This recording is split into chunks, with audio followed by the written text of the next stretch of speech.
see the first slide or move on to the second slide with you?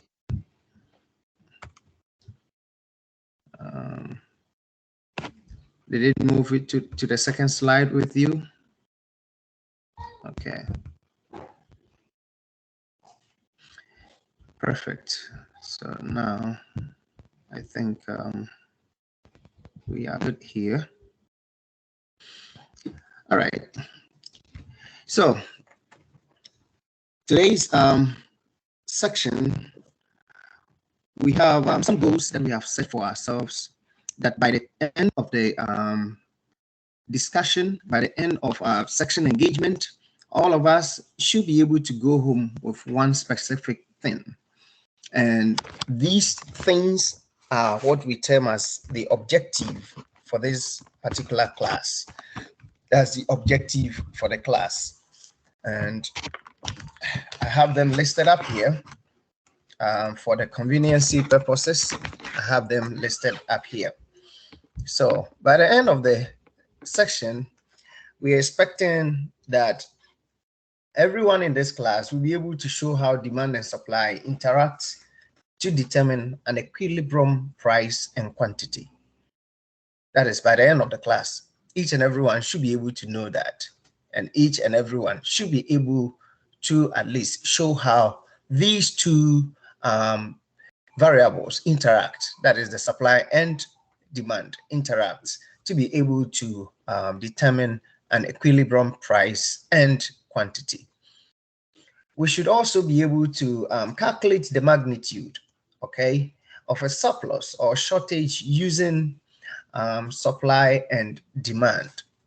Using supply and demand, we should be able to calculate the magnitude of a surplus or shortage using supply and demand.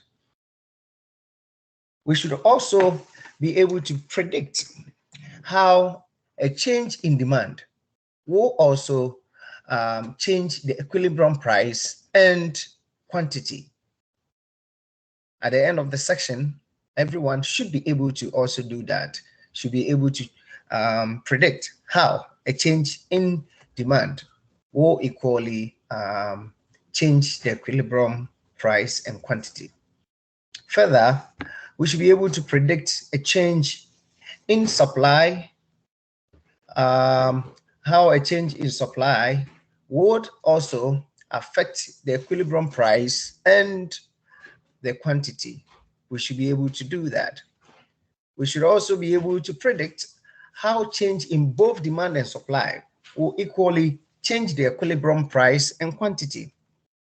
We should be able to do that, you know, and we should also be able to use the supply and demand to determine the impact of a price ceiling on price and output, on a price ceiling on price and output.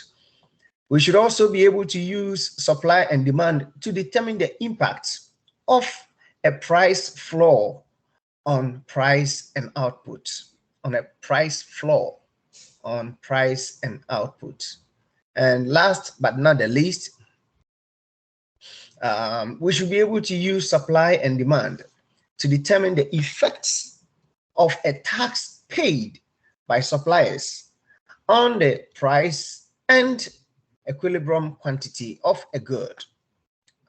Okay, and lastly, we should be able to use supply and demand to determine the effects of a tax paid by demanders, okay, in other words, consumers, on a price and equilibrium quantity of a good. And this is what we are aiming, or that is our objective for this class today. And by the end of the session, each and everyone should be able to do this, and that will determine your preparedness for the class, or that will also determine what you have learned out of the class. So if you're able to do all these things, that is the objective for the class, then it means you are through for this topic. Okay, good. So the topics, as we all know, it has been with you throughout the week. I don't need to keep mentioning that. So we're gonna run through quickly, and we're gonna have the demand, supply, and the equilibrium. Demand, supply, and equilibrium. You know, in the past, we have said that sellers don't set price, okay? Neither do what we call it. Neither do buyers set the price, okay? So, is this the correct? Is this the correct slide anyway? Yeah, that's right. Okay, good. So neither suppliers nor sellers set the price. So if we say suppliers don't set the price and buyers don't set the price, who then? Okay, who then?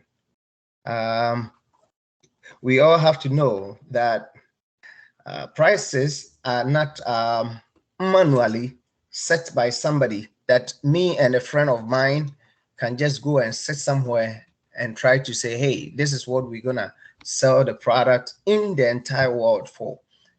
Yes, all things being equal.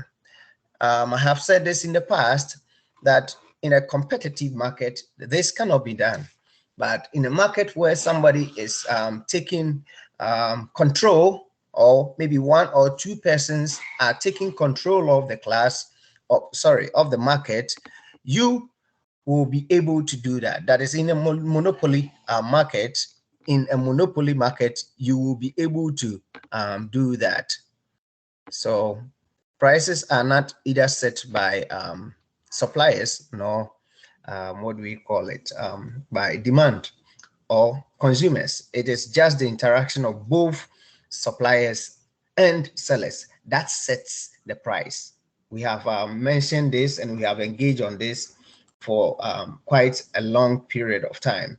Okay, similar to both blades of scissors, it is both sides. You know, one side does not only do the chopping. Okay, if we are trying to liken it to scissors, we all know scissors. It is not one side which does the chopping, it's both sides. So it's both the sellers and the consumers who set the price. And that is what in economics we will always say it is the forces of demand and supply.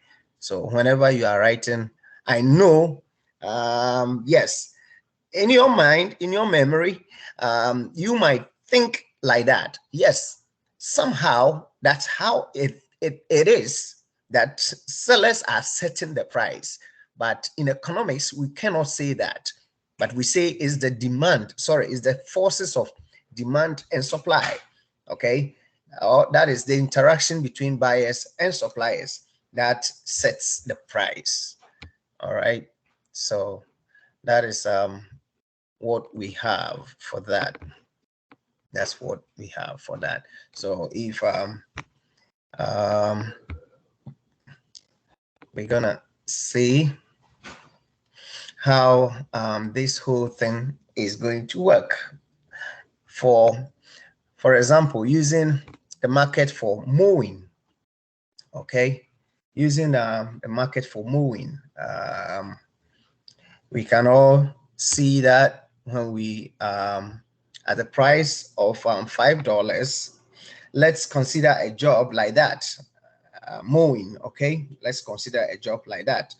Let's say that each lawn in your area, okay, or around your house, okay, we are using the example for mowing. I hope we all know what a mowing means. Okay, I hope we all know that. You want to cut the grass, you want to maybe reshape the grass in front of your house, at the back of your house.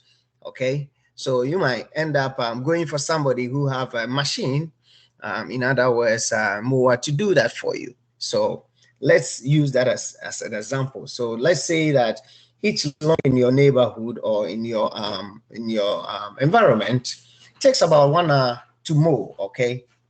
There are a number of different rates you could charge, but ask yourself, what will be the price you can charge? You are a businessman.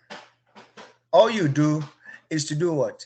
Is to mow, or is to cut the grasses and reshape the greens in front of people's houses. You have that option to charge what? Say $65. Okay? You have that option. Again, you can have an option to also charge $5. But don't forget, when you charge this price, being the first one, $65, you are not going to just take the money, but something is going to cause that $65 to either be maintained, reduce, or increase. And that is the reaction between you being the producer of the service or the giver of the service, okay, to those consumers. So you set the price and they feel like, hey, this price is okay for the kind of job you are doing, or they think the money they're giving you, they're getting value out of it. Then probably you're going to agree, or they're going to go with the price, and that becomes the price for the services you are providing. Again, you can go as far as setting the price to what? $5, right? Again, when you do this, what happens? At 65, maybe a lot of people cannot afford, thereby you might not be able to get a lot of customers patronizing your product, right? Okay, you're a businessman. If you intend to reduce the price to $5, what happens? Maybe you might get more than enough customers that you cannot even service. So in between the price, the two prices of say $5 and $65, what do? When you move your price to that middle point or a little bit above it, and the customers accept it and they are able to make payment, and you are able to provide the service, and they are okay with your service, then we could, all things remaining constant, say that yes, this has become the price for the services you provide. I hope we all understood what I'm trying to put across. Okay, so the problem is up to how you put a price on a service and how your consumers will also relate to that price. So the price that you put on a service you provide does not become the final price, but rather it will have a robust interaction with your consumers. They are going to think about it. Hey, why is it that Mr. ABC is charging $65? Meanwhile, Mr. ZYW is charging maybe $40. If they look at the services that both provides and they feel like it's similar, which cannot be the same, yes, because each and every one has its own peculiar entrepreneurial knowledge. So it cannot be the same, but similar.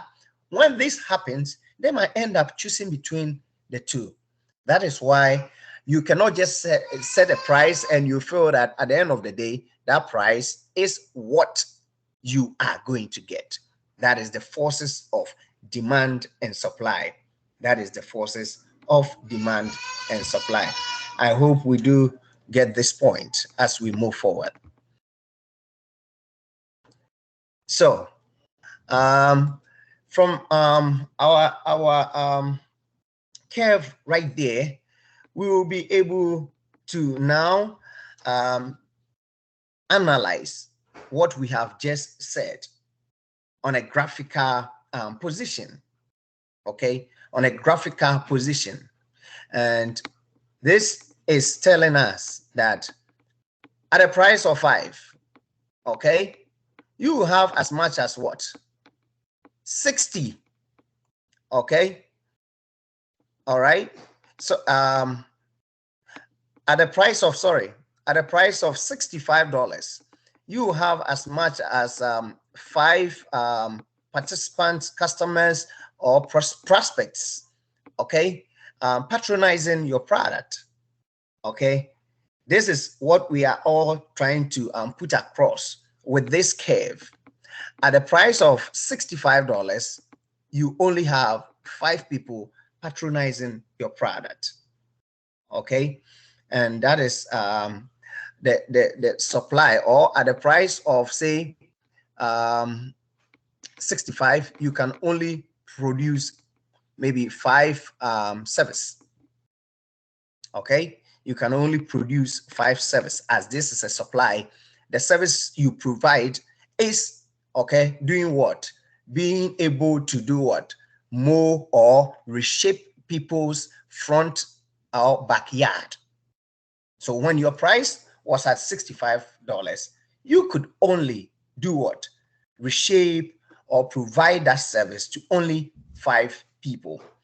The reason why it is 5, I don't want to say anything about it, because all other things being equal, we don't want to just say that, yes, because it's the price is too high. Although in our normal practicals that we've been doing and what we are doing right now, what they are telling us is the price of 65 can only draw you 5 prospects or prospective clients. And that is what we have to also know over here. All right. Good. And that is what we do have over here too. That is the demand for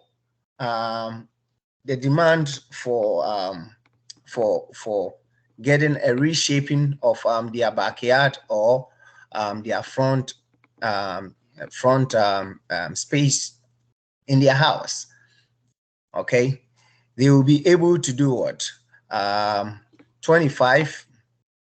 Okay, and the demand curve for longs that was moved, it's what you see over there. So at a price of, say, 65, the demand can also rise, or we will be able to have about 25 people following that. This is also the mowing demand curve that we do have over there, and this is just also in a week or per week.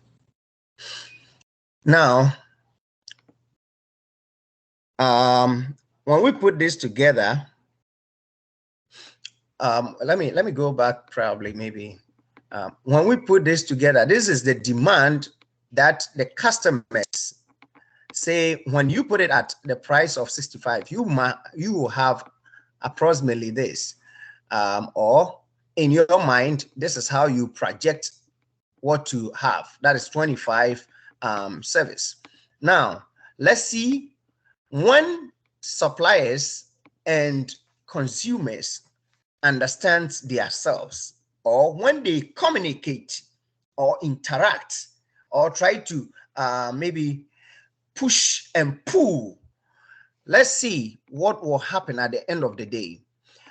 Now, the choice of the supplier producing at 65 that covers only 5 clients is not going to work in the market, but rather the suppliers and the consumers will have an agreement, and that agreement is what we term as an equilibrium. Okay, and this is the equilibrium point. Can we all see the cursor around this, where the red, which is the supply, and the blue meets, becomes the equilibrium point? So this is where the understanding, okay, has come to be. Again, this is not something people sit in an office or in a room to negotiate, to bring it about, or to make it look as it is on this curve. This is the forces of demand and supply. Because at a point, when you have your price so high, your patronization might be so low. Therefore, you might have to find a way to do what? To increase your customers by doing what? Reducing the price, or all other things being equal, doing other stuff that will do what? Entice customers to patronize your products or services. So now this becomes our equilibrium point. And this equilibrium point serves two things. It services the quantity, okay, and the price. As a result, we will have the equilibrium price and the equilibrium quantity. So at the end of their agreement, at the end of their, let me say, at the end of their argument, at the end of their negotiations, they came to this point that they will produce 15, okay, at a price of 35. Or they will be able to serve 15 customers at a price of 35. And that becomes our equilibrium price and the equilibrium quantity. Moving forward. Now, that is the market for mowing on your screen right now. That's what we have. Let's think back to our lawn mowing example. But now we will look at the entire market interactions. Okay?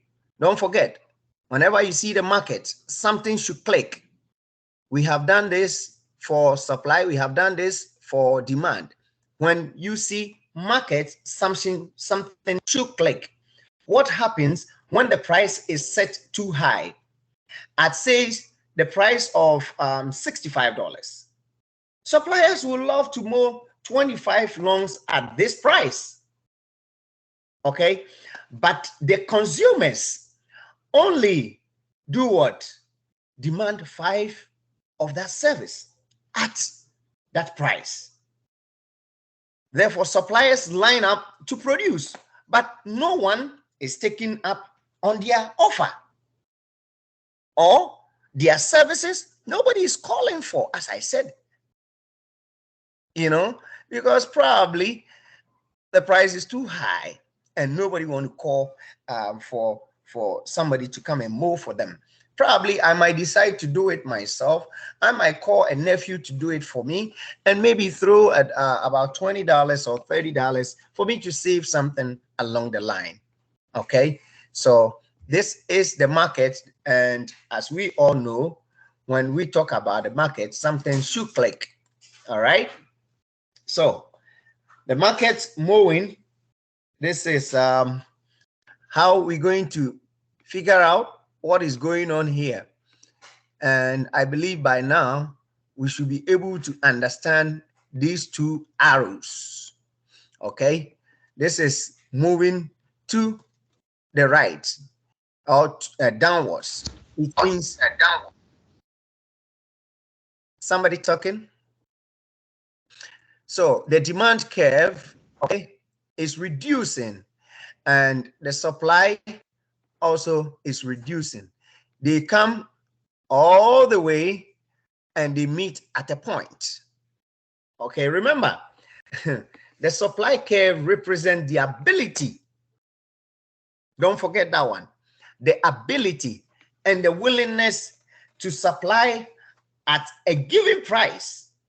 And the demand curve represents also the ability and the willingness of the consumers also to purchase at a given price. So at the end of the day, if neither of them are happy with the price, it's not going to be at the price each of them wants. So the forces will move the price to a point, and that is what we're gonna see at the equilibrium price. That's what we will see over there. Okay, we can now see that more consumers will be willing to purchase the loan. Okay, they will be ready to purchase the loan. When it was at $5, a lot of people will be able to do that. Okay, a lot of people will be able to do that. But when it moves, okay, when it moves to the higher price, they will not be able to buy or require the services of the mower or the cutter. But at the end of the day, when the prices and the quantities of both the suppliers and the consumers get agreed at the equilibrium price, you will see that they have a communicated quantity and a communicated price that everybody feel okay to be able to deal with. Okay, so that is what we do have also. Okay, again, let me ask, what happens when the price is set too low? Can somebody say something? Let's say at $5. The demand will increase. The demand will increase. Who was that?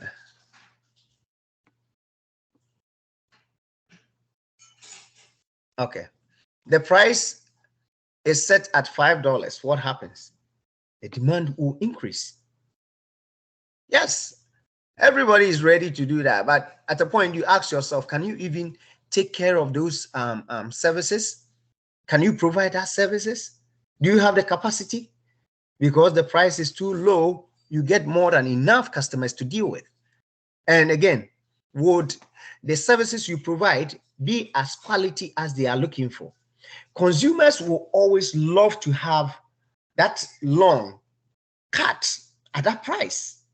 Okay, but the producers are only enticed to move just 5. Okay, when this happens, that I'm charging $5, but I can only move 5, what happens? Now, people or the clients will be forced, okay, based on the services needed to do what? To go in for that service, thereby pushing the demand for that mowing up and causing a change in the price as well.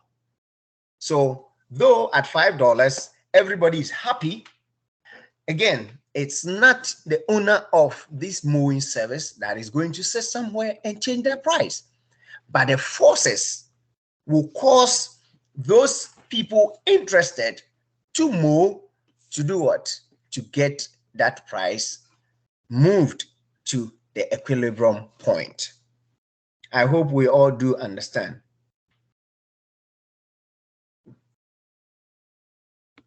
Clear. Good. So let's move forward. Let's move forward. We do have the another slide over here, and that is also talking about something so wonderful about the same thing I just said. I just said that, right? I just explained this slide. I didn't even know why I have to explain it before it comes. You know, when it's $5, everybody is rushing to get it. But guess what? The producer or the servicer cannot take all those service, right? As a result, it is going to cause the price of the service to move forward. Okay, we can see that more producers will be willing to provide the long service at a slightly higher price. For example, say $20. Okay, they must approach some consumers, whether you like it or not. Some consumers will be approached. Why? Say I won't mow for $5. Okay, I will only mow for $20, or I won't mow for $5. I can do your mowing for maybe $40, and the service receiver or the consumer will also say, oh, please, Can you reduce that? Can I give you 20? He said, no, 20 is not good. All right, then let me make it 25. They negotiate. And when they get to understand themselves, okay, you will see them having a meeting or an agreement at this particular junction. And this junction is what we term as the equilibrium junction or the equilibrium point. Okay, that is what we are talking about. So here you see that the forces are moving both the demand and the price. And it's going to move it until it gets to that particular price that all of them are willing and prepared and able to purchase or supply. And this is what we are talking about. Okay, this is what we are talking about. No matter what it is, this is a normal concept in every market you find yourself. No one can tell me, probably in America, we don't do this more often, but when you go to the orthodox markets, yes, in America, you find this. If you buy in the street, you find this. But if you go to maybe supermarket with a price tag on it, you might not see that. The only time you might see that is, hey, I have a discount code, or I have maybe an advertising flyer here, or maybe, what do we call it? Coupons. All right, I have coupons here that they will be able to use that to do what? Reduce your price. It's a form of bargain. So you need to bargain that to bring the price to the level that both the supplier and the consumer will be willing to do what? To purchase the product and also consume the product on the other hand. So that is what we have for you. Okay, that is what we have for you. And over here, you could also see right there how this curve was drawn to get us equilibrium quantity.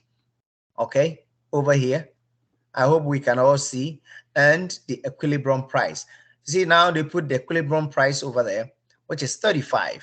So those who are colorblind or those who cannot really go on a straight line, now we can see after drawing through the curves, we can see that it's 35 and then 15, $35 to 15 cents. Sorry, to 15 quantities in the market. That's what they will produce at that price. That's what they will produce. So only at this point, okay, no matter what it is, only at this point, is there no forces, okay, will cause this to move up or down.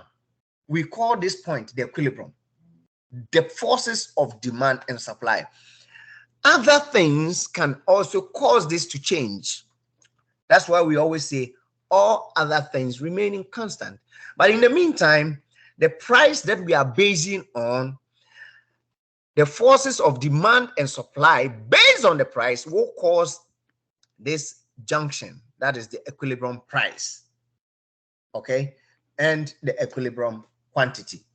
So the price at which the quantity supplied of a good, service, or resource equals to the quantity demanded. Okay, it should be equal. Okay, in other words, they have to agree.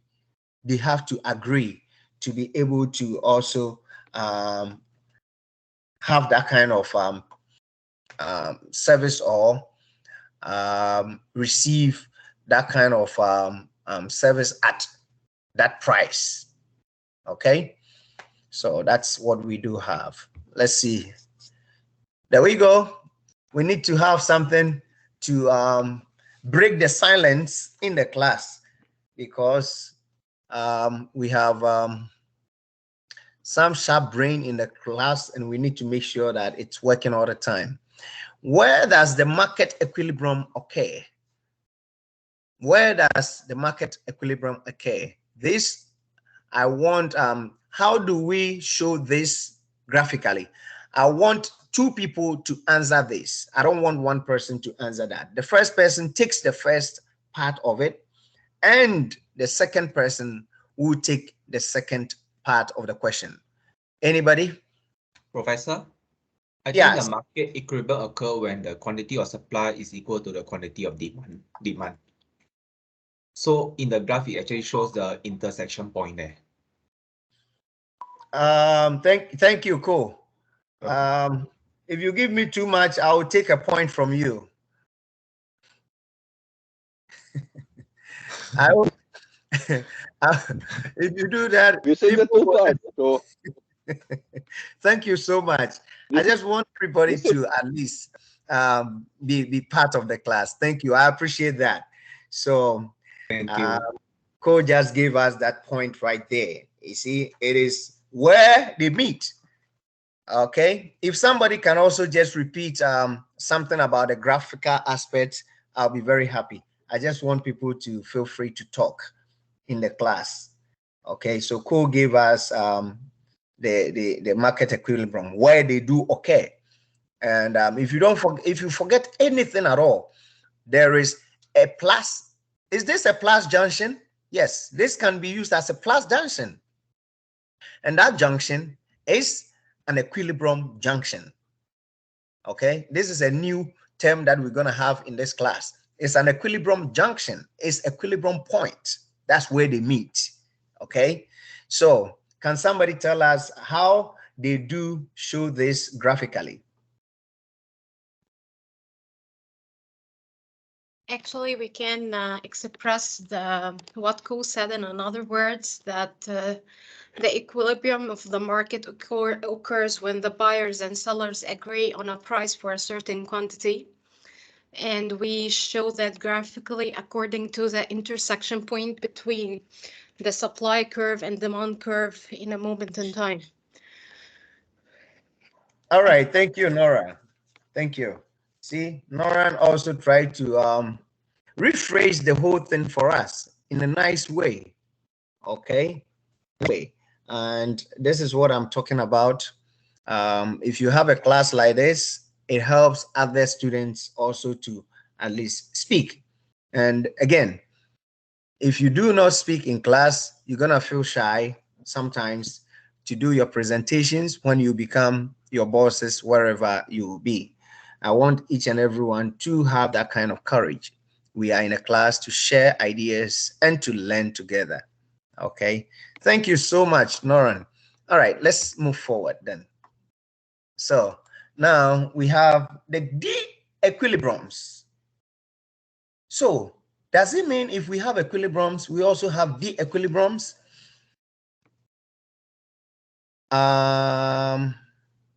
Who is here? Who is here? Rodas. D-equilibriums. Before we get the ball rolling on that, can you give me just something to quench my thirst? You want me to explain disequilibrium? Yes. Okay, so disequilibrium can happen, for example, if the market is at an equilibrium point and somebody, maybe the government, decides to raise the price. So if it raises the price, then disequilibrium occurs. Or if the government decides to decrease or raise the price, then disequilibrium can occur. All right. Thank you so much. Anybody? Monsoon, I've not heard from you. Are you there? Yes, Professor. So yes, disequilibrium can happen when we have surpluses and shortages. So when we have equilibriums, and one of the factors like supply and demand changes, so that's when we will have disequilibrium. Okay. Thank you both. Thank you both. Both colleagues in the class. That was a fair idea that we shared on it. Anybody have something to say? Anybody have something to say? can I share something? Sure, go ahead. Yeah. So the disequilibrium will happen when either the demand is more than the supply, or the supply is more than the demand. At this time, the market will be in this equilibrium. Okay. Thank you so much. Thank you. Thank you so much. That was award, right? Yes. Ahmed Awad, sorry. Okay. Yes. Thank you, Ahmed. So that is exactly what we are just talking about. And you see, if you can see my cursor, they are just giving us a clue here. It says surpluses and shortages. Whenever this scenario happens, okay, in a market, we're gonna have this kind of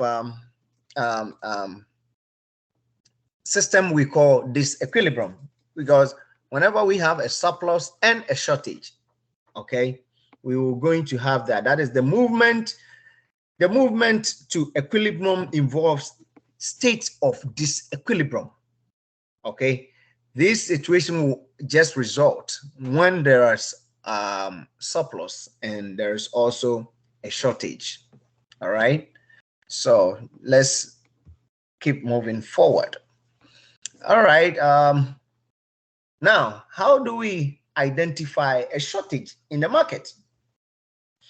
If the price is set too low, we will see many consumers wanting the product. Is that not it? Is that not it? Yes, yes. Very good.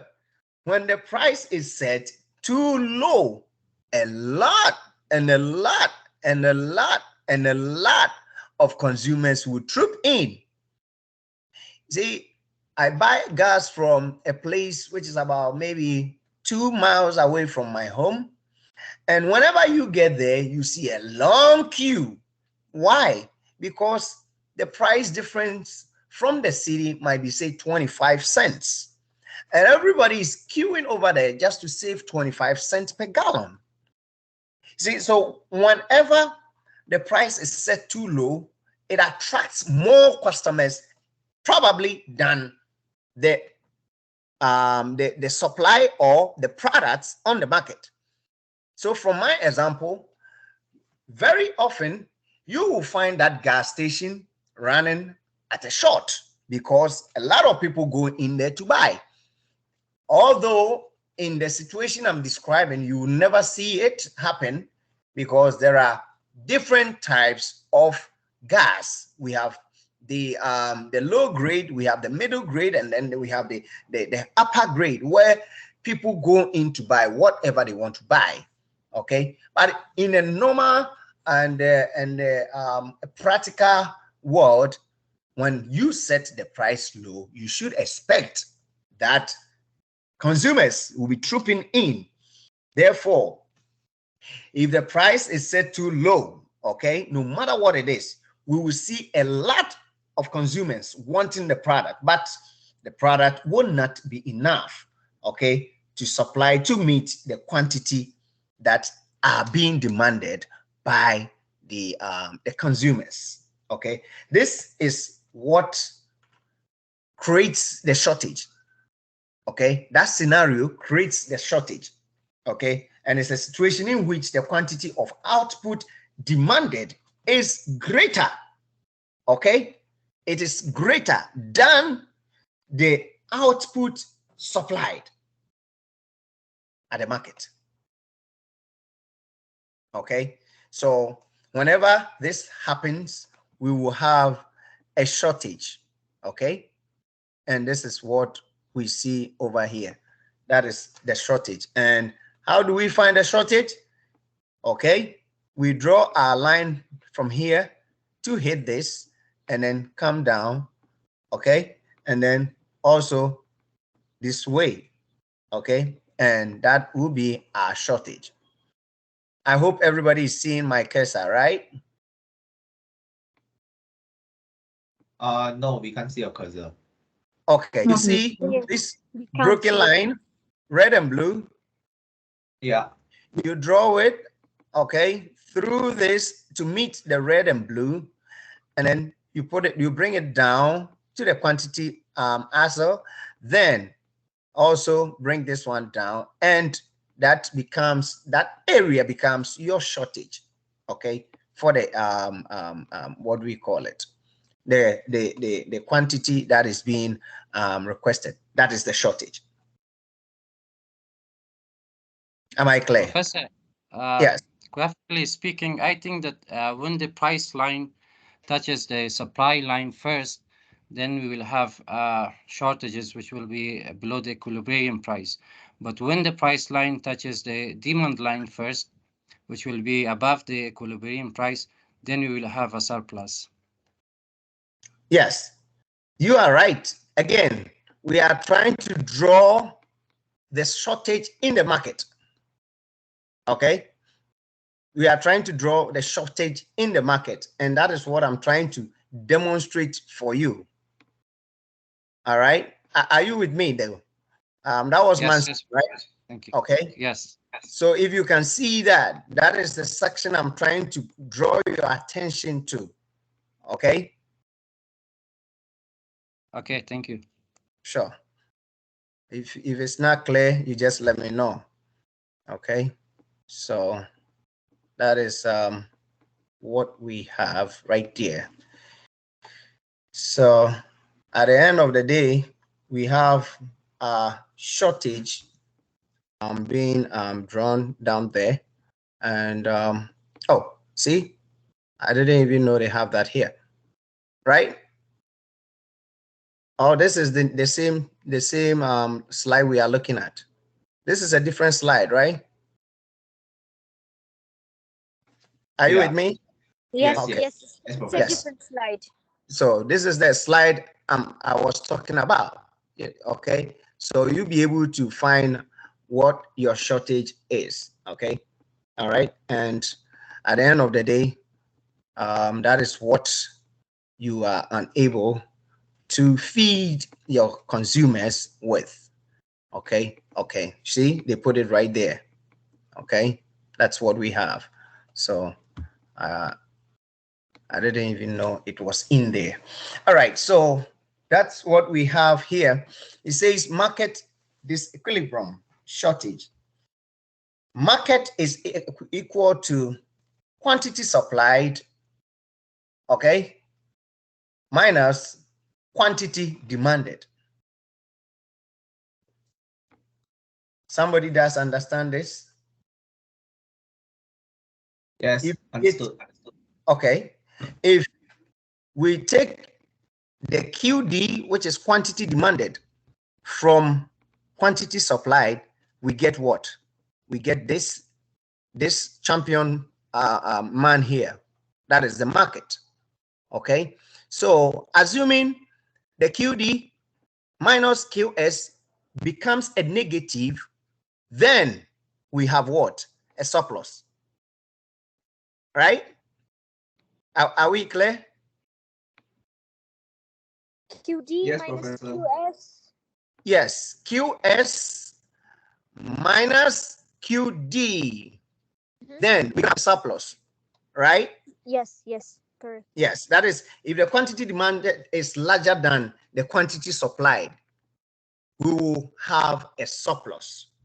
Okay, that is where we'll get a negative figure. We can put figures here and then do it ourselves, and we'll be able to know that. Assuming this is maybe 20 and this is what? Maybe 30. Okay, we'll end up getting a negative, right? So QS is 20, QD is 30. We end up getting negative 10. And that will tell us that this is a shortage, or there is a shortage in the market. We are clear on that, right? Yes. Yes. Good. Very good. Thank you. Yes, that's the slide. I don't know why my slide. Do you see the same thing? The slide is not coming together. It's this slide, did this slide come like this, or No, it's different. It's different, But, right? Professor, yeah, I think there's a transition or something, if I'm not mistaken. Not really sure. Okay. Okay, that's fine. That's fine, because I thought I should see the whole thing together, but it's okay. I do understand what it is, so I'll be able to get you through that. So that is what we have. If negative, we have a shortage. Okay, and that is what I just explained to you. That's what I just explained to you. All right, let's move forward. If you have any question, please feel free. We are here to at least learn and then increase together. We are here to learn and increase together. All right. Now we do have a surplus, right? This is a surplus disequilibrium curve also here, or market disequilibrium. That is surplus for us. And you could also see the surplus over here. Okay, you could see the surplus when you draw your line up. You'll be able to get that surplus right here. I don't know if somebody can see. I don't know why this is doing this, because it should have come with the thing drawn already, but it's okay. So you should see that area as your surplus. Okay, if the price is set too low, don't forget about that one. When the price is set at $5, well, I'll be the first person to call that mower to come and do my longs for me, because it is very good. That price is very, is more than even the word good. So everybody will be willing to call the mower to come and then support in cutting their grass. Rhodas, go ahead. Yes, sorry, excuse me for interrupting. So if you just click on next twice, then it's gonna draw the area that you've been that you're talking about. Yeah, I don't know why it's doing that. Actually, they are making it into steps so we can understand the figures step by step instead of showing the whole graph The as whole a thing. to be Sure. confusing. Yes. Sure. It's okay. I do understand what it is, so I'll be able to explain it to you. I don't have a problem about that. But I was expecting it to have the full thing on there.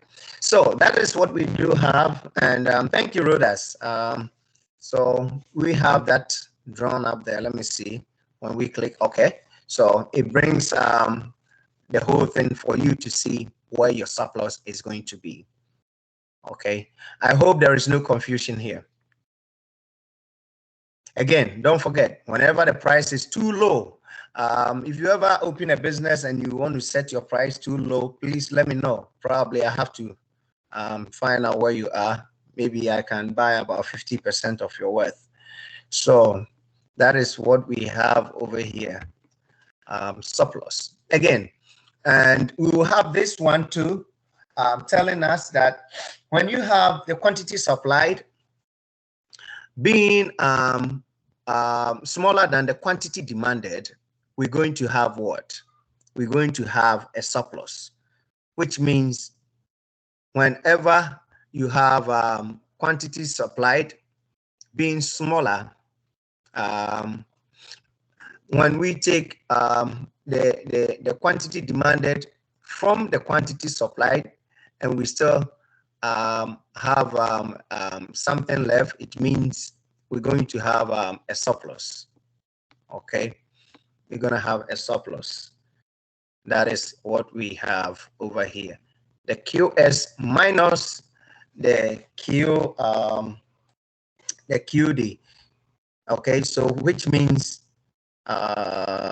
this will be the opposite, which means quantity supplied, assuming it's 30, and then the quantity demanded is 20, we will have 10, just like the example we gave earlier on. And this 10 will be a positive figure. Then we will find out that it is a surplus. Are we all clear? Olia, I've not heard from you today. Are we there? Okay, good. So when we take this as 30 and this is 20, when we take this out from a QS, we'll have 10. as our positive figure, and that positive figure will term as the surplus. Okay, that is whenever the supply is larger than the quantity, you always have a surplus. You always have a surplus. Again, that is what we have. Okay, so if positive, we have a surplus, right? If positive, we have a surplus. That's what this slide is also telling us. Good. So now let's see the conditions in the market. Okay, that is the market conditions right there. I need 3 people. You choose whatever it is and then you explain. We all know what this sign is. This is greater than, right? This is equal sign, and this is the less than sign. Okay. Who should I call? Who should I call?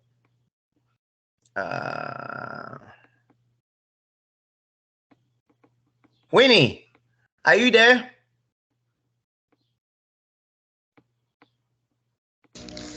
Yes. Can you explain the first one for us?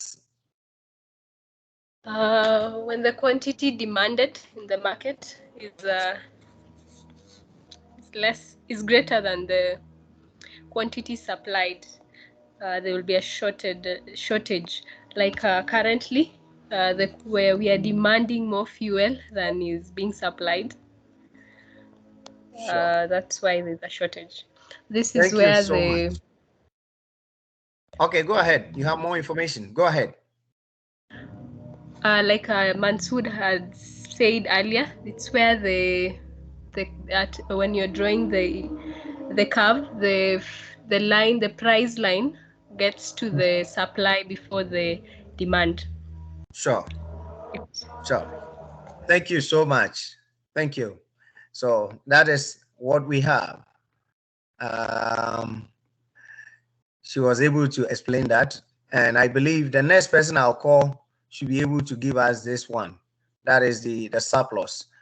Who is willing to do that? I'm not going to call name.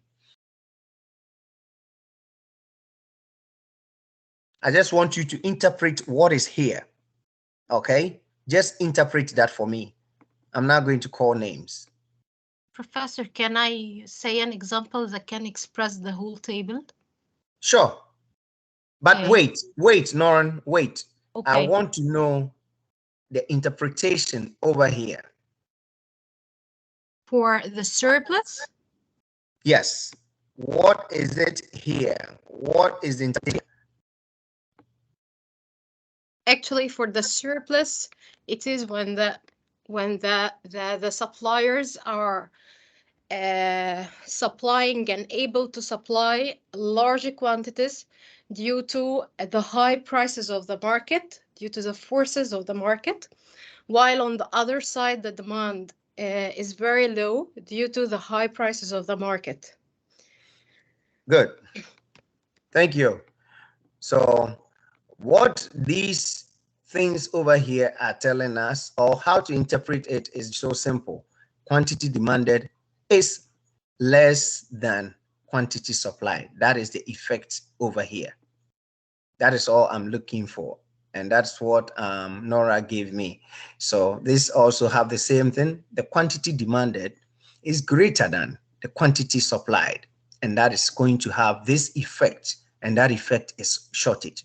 And when the quantity demanded is equivalent to quantity supplied, we will have that equilibrium point that we have been crying about throughout this morning's session.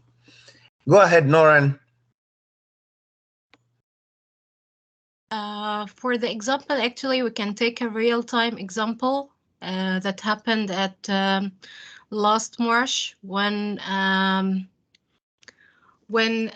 global inflation occurred. So that affected in a temporary shortage, because at this moment the prices were still fixed for the products globally. And the suppliers, since the prices is relatively low, relative to the production cost because of the inflation. They were supplying low quantities and the demand was very big till we reached the moment that the prices, by the forces of the market, it became higher. And at this moment, the suppliers were willing and able to supply larger quantities. But on the other side, the customers' demand decreased because of the high prices. So we transferred from condition of shortage to surplus till around at the beginning of June, when we reached equilibrium, that the prices became steady and the demand steady. So I guess along the past 3 months, we globally transferred from shortage to surplus, then equilibrium currently. All right, thank you. Anybody have something to what Nora said? Yes, maybe I can add to what she has said. We can look at the masks. When it first began, there was a shortage. Then we reached an equilibrium, and right now we have a surplus of masks. You mean the nose mask or the face mask, right? Yes. Yes. Very good. Yes. Very good. Thank you. Professor, Thank you. I have Anybody? a question. Sure. I just wanted to know how this adds up to the pricing. You want to know how what adds to the price? Does it, because what I know with the surplus, even for fuel, the prices are still high. I don't get. Oh, you mean if they have a surplus in the market, is going to cause a change in the price? Yes, is it going to, at some point, like now we have a surplus of maybe fuel. At some point we had a shortage where the prices went high. Now that we have the surplus, the prices are still the same during the time we had the shortage. Again, all things being equal, okay? If we get to a point that customers feel comfortable to buy, don't let me put this in. Don't forget that at a point, life changes to become regular for people. I don't know if you understand what I'm trying to say. No matter what it is, at a point, life or what you do in life will become regularized. That is, according to psychologists, if you keep doing something continuously, persistently for 21 days, it becomes part of you. Okay, so don't forget. So no matter what it is, we will be able to get an equilibrium price where buyers will be prepared to buy and suppliers will be able to supply. The only situation where you're going to have a surplus is where the consumers cannot consume what you are producing. And in this situation, we are trying to keep all other factors constant. We don't want to talk about it, because if we want to talk about it, it's going to get our class and our discussion very complex that people might not understand. There might be a surplus because of why? Maybe there is an electronic vehicles in the system. Is somebody with me?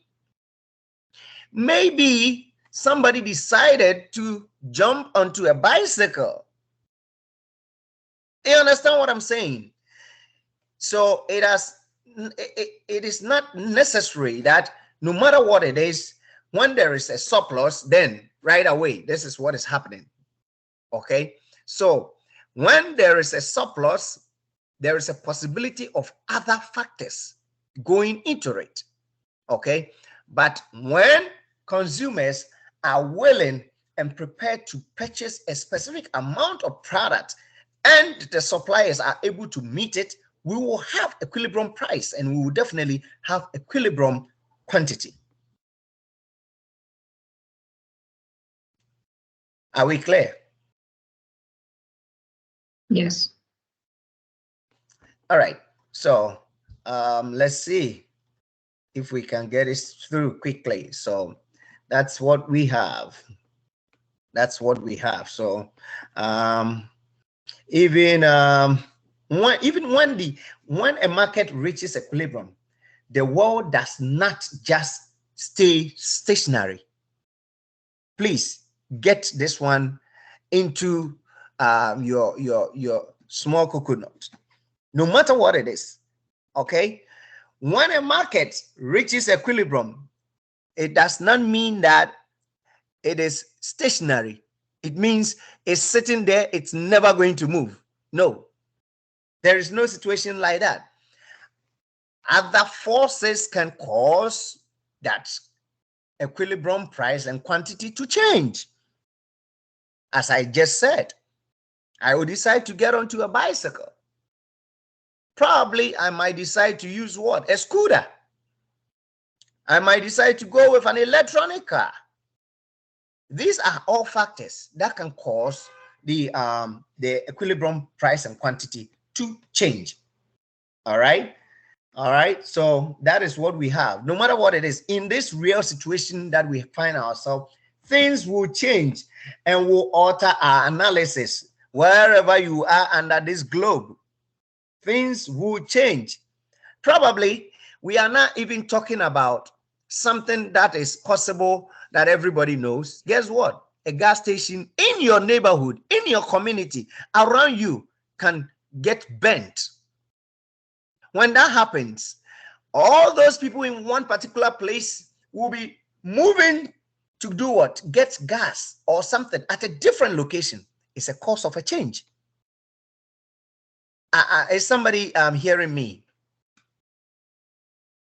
Yes, Prof, we can hear you. So thank you. That is what we have. And we have to keep that in mind all the time. We have to keep that in mind all the time. So today we might have everything set. The price is maybe $2. The price is $4 wherever you find yourself. That does not mean that, hey, that's it. Let's sit down and drink coffee. There's not going to be a change again. No, that's not how market works. That's not how market works. So change in equilibrium, change in demand. Let's see what exactly that is. All right. So here we see an increase, okay, in demand. We will see an increase in demand. That is whenever there is a change in demand, there is going to be a shift, okay? You see this blue line? That is our D, right? Are we all here? This blue line is going to shift to the right for us to get what? A change in demand to be what? Positive, right?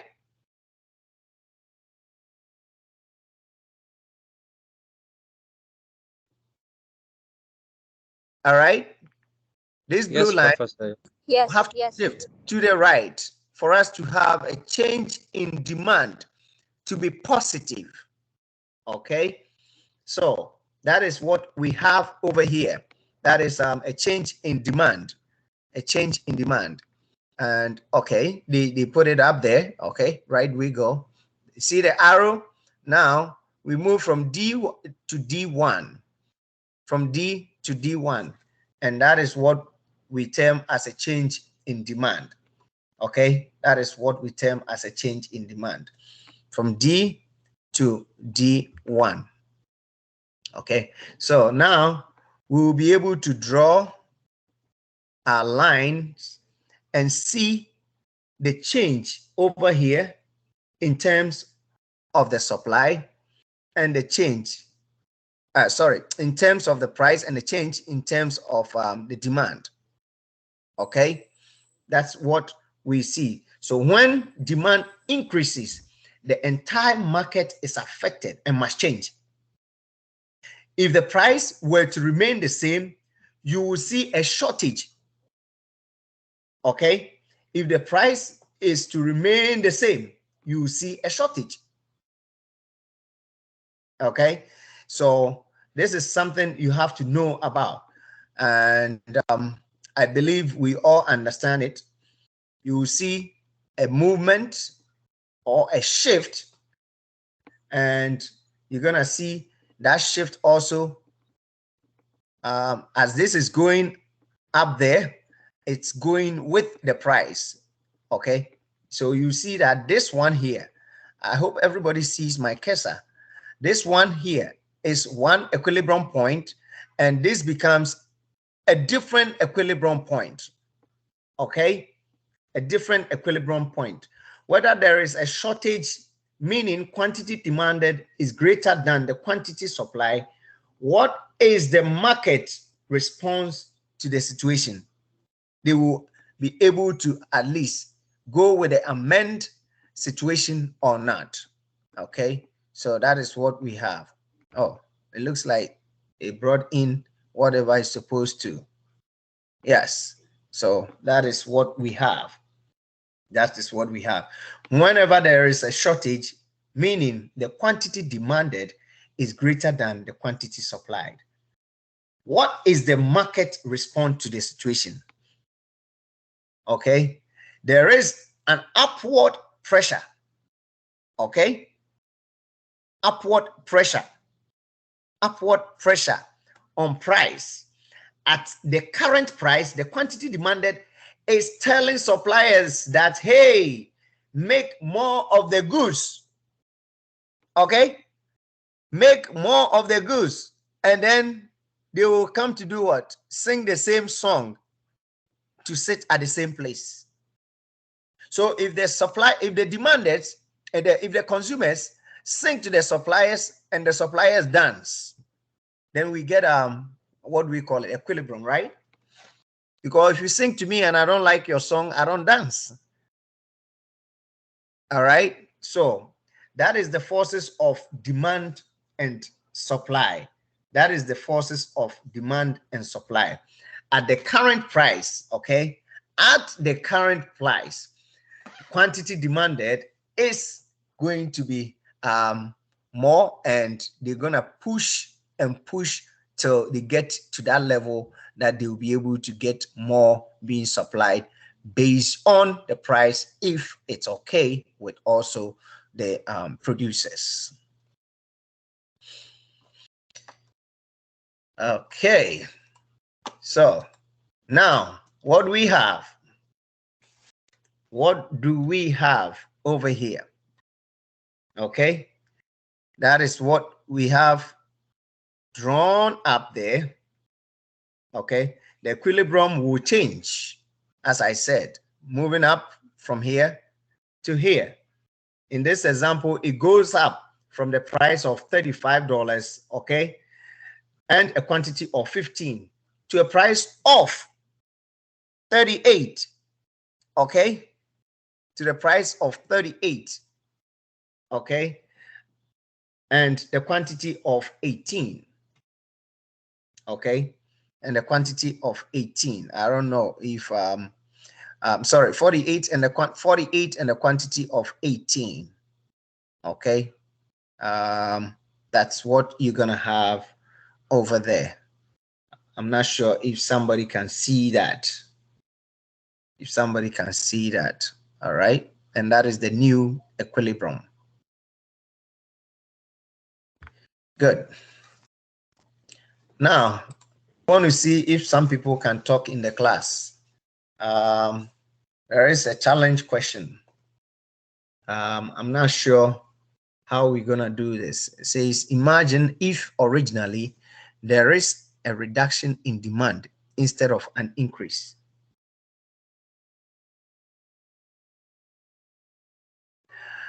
That is the question. There will be a surplus. Say that again. There will be surplus. There will be surplus. That is if the price remains the same.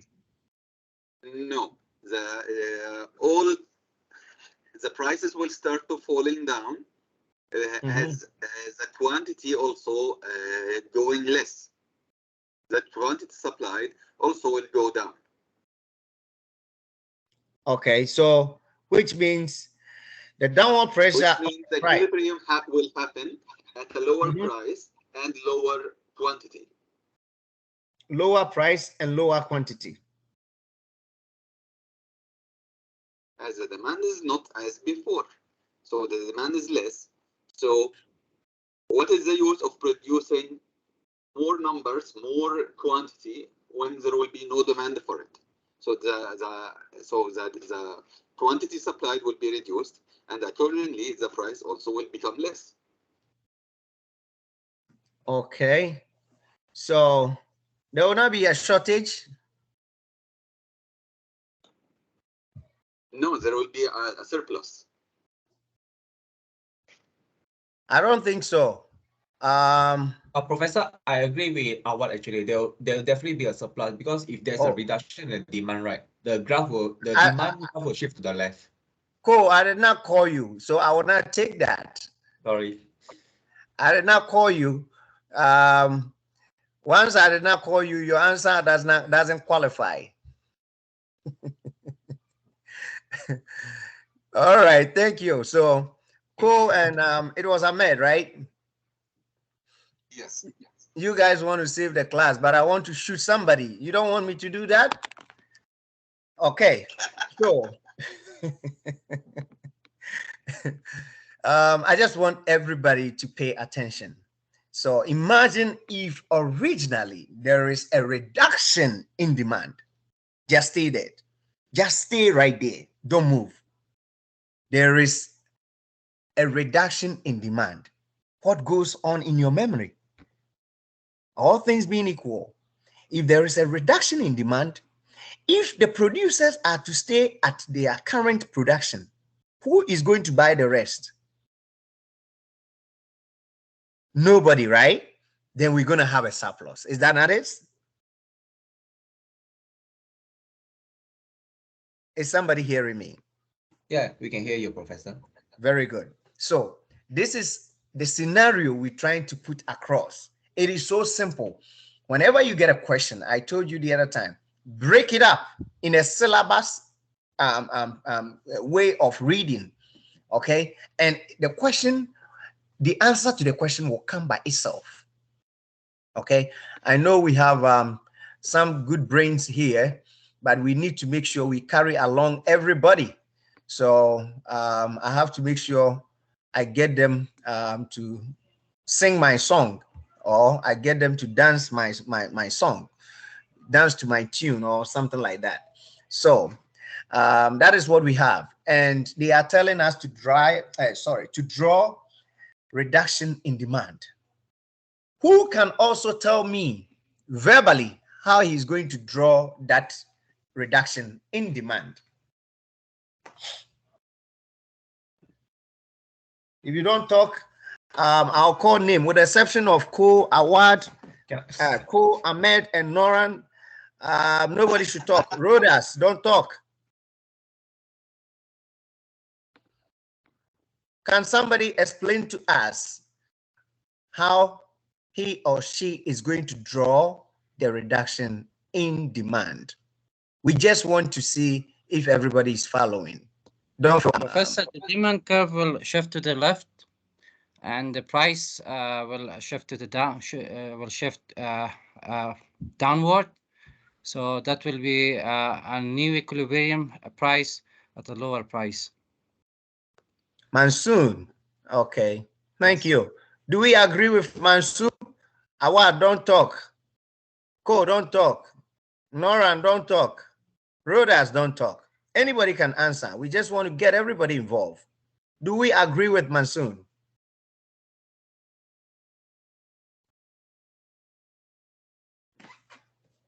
Yes, Professor. Okay. Thank you. Thank you so much. Good. Let's move forward. Let's move forward. How would you describe the situation if the price remained at the original equilibrium price? What forces would start if there were the case? How would you describe the situation? Okay. If the price remained at the original equilibrium price, what forces would start if there if this were the case? We are using the same question on top over here. Anybody? I don't want anybody to feel uncomfortable, so I'm not gonna call anybody. Professor, Yes, go ahead. there'll be a surplus in the market, right? There will be a surplus in the market. Yes, if the price were to maintain the equilibrium. Unless the quantity supply is reduced, then eventually they reach to a new equilibrium price, which is definitely much lower compared to the previous equilibrium price. All right, thank you. Anybody have a different idea?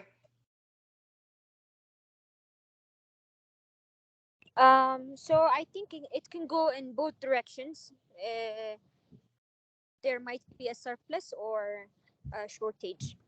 It depends on how the market is interacting. Okay, can you explain to us?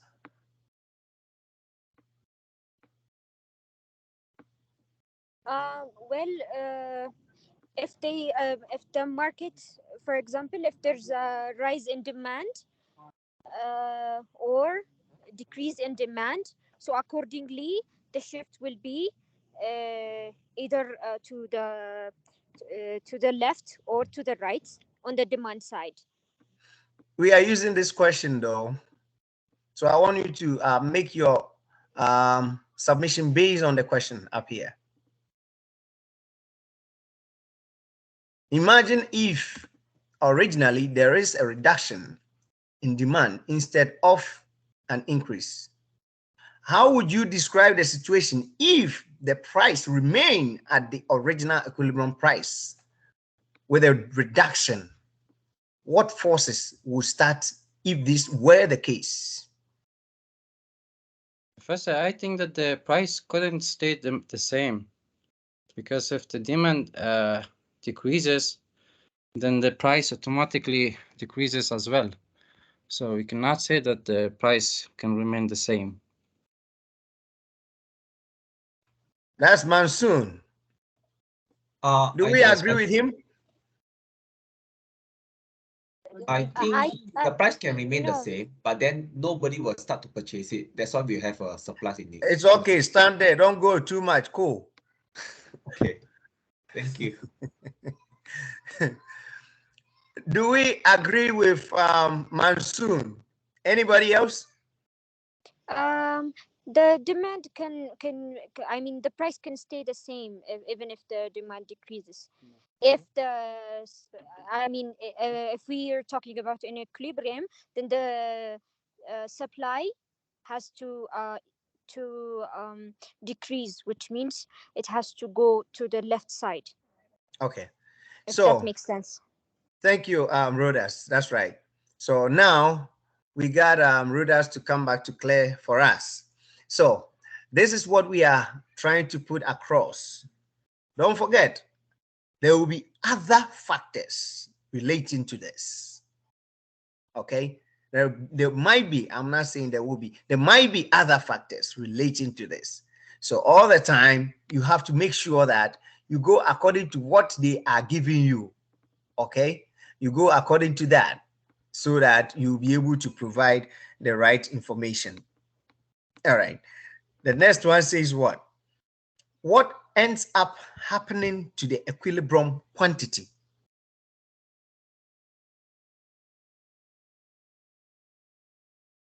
First of all, there was a reduction in demand.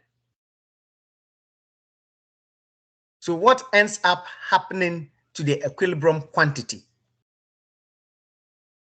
I believe there will be a surplus. Decrease. There will be a surplus, there will be a decrease. Equilibrium quantity, what will happen to it? A decrease. I hear 2 decrease. I hear 1 surplus. Equilibrium quantity. There is already a reduction in the demand. So what will happen? Equilibrium quantity will change. to the negative side, right? There will be a decrease. Is that not it? Are we all there? Yes, Professor. Because of a reduction. Okay. What also happens to the next one, which is what ends up happening to the equilibrium price?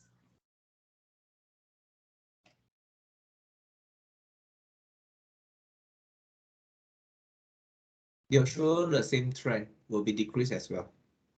Okay. So now, can we go back again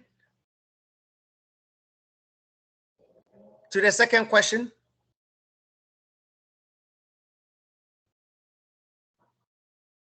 How would you describe the situation if the price remained at the original equilibrium price? What forces would start if this were the case? Somebody remember what we said? Yes, as I've mentioned before, the supply curve would have to shift to the left side. Okay, so these things comes together to make the entire situation. Okay, it comes together to make the entire situation. Once you see a reduction in the demand, it's going to affect almost everything on the curve. Is that true?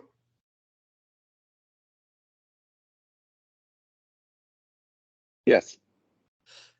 So bear in mind, one shift, one change, one situation can have an impact on your curve, on your schedule, on everything you do. And that is what we have to base in mind.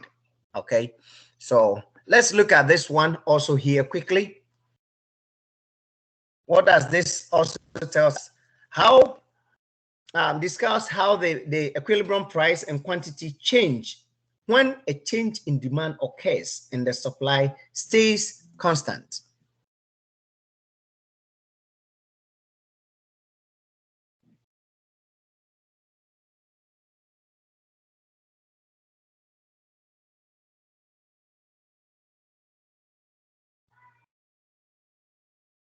Somebody can try this.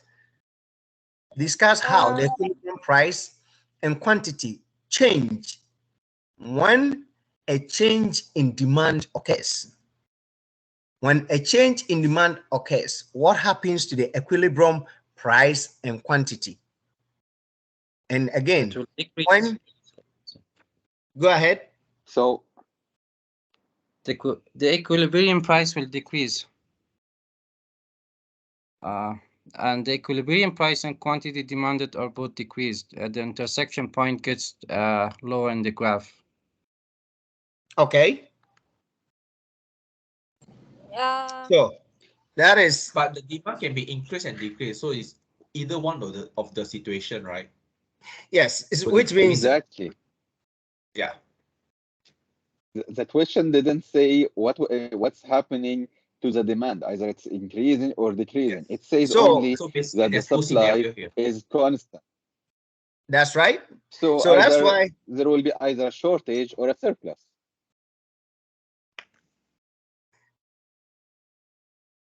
Go ahead, Ahmed. Again, sorry. Go ahead. So in this case, either there will be a shortage of the quantity or a surplus, and accordingly, also the price either will go up or down. Depends on what happened, the situation of the demand. What's happening with the demand? Do we agree with Ahmed? Yes, Professor. Yes, Professor. Okay, I heard only two people. Rodas, you do agree? I do. I agree. Okay, so the equilibrium price and the quantity, right, both change in the same direction of a demand. Okay, assuming if there is an increase in demand, the equilibrium price and quantity both will increase. Okay? If there is a decrease in demand, then the equilibrium price and the equilibrium quantity will both also do what? Decrease. Are we on the same page? Yes, Professor. So it is, again, you always, sorry, you always have to read the question step by step, because some of these questions, if you don't take time, you rush through it, you will not get the correct information. So you take it step by step, all right, and you'll be able to get it through. All right. If anybody have any confusion, please let me know. All right. As we move into change in equilibrium and then change in supply. Okay. Now let's also test ourselves to see if we can understand the same dynamic changes to the market. For example, when there are changes in supply, I'm not sure if we can test ourselves over there. Let's see. It says we should create a supply and demand equilibrium. We should create a supply and demand equilibrium. Okay.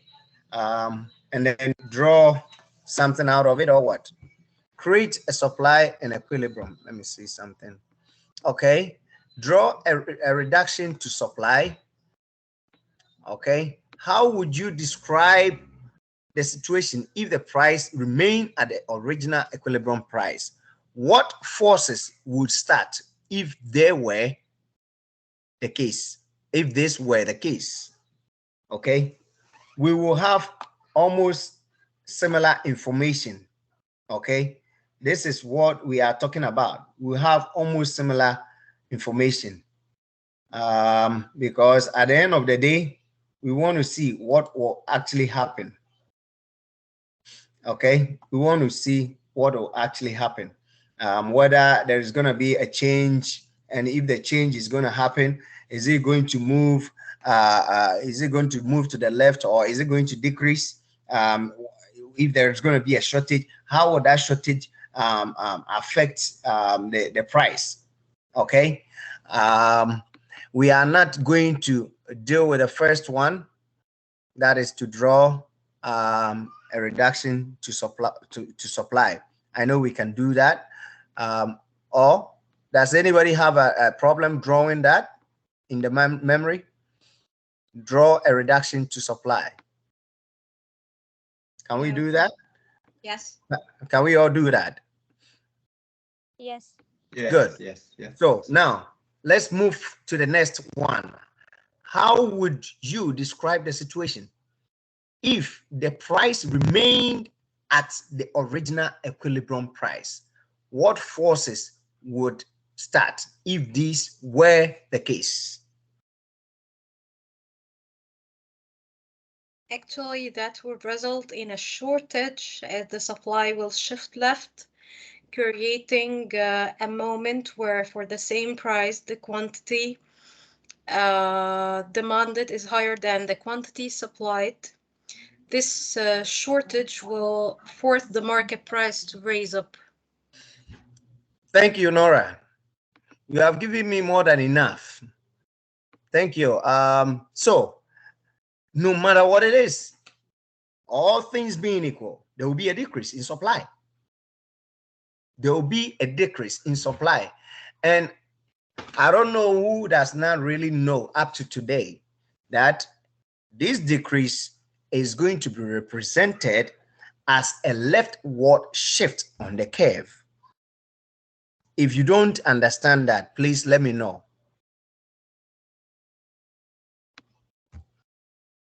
Okay, so I hope everybody understand that one, right?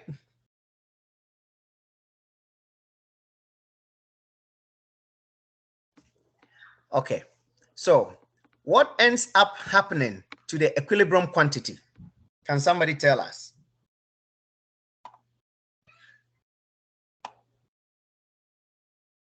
Will be reduced. Equilibrium quantity will be reduced. Yes, correct. That is cool. All right. So it means equilibrium quantity will drop.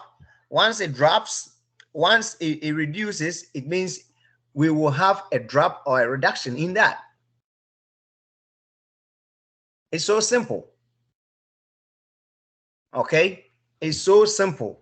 And if I'm going to ask the next question, probably that they will ask probably what will happen to the price, right?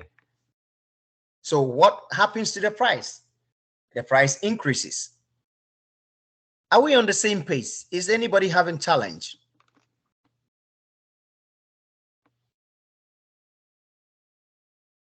Good. Let's continue then.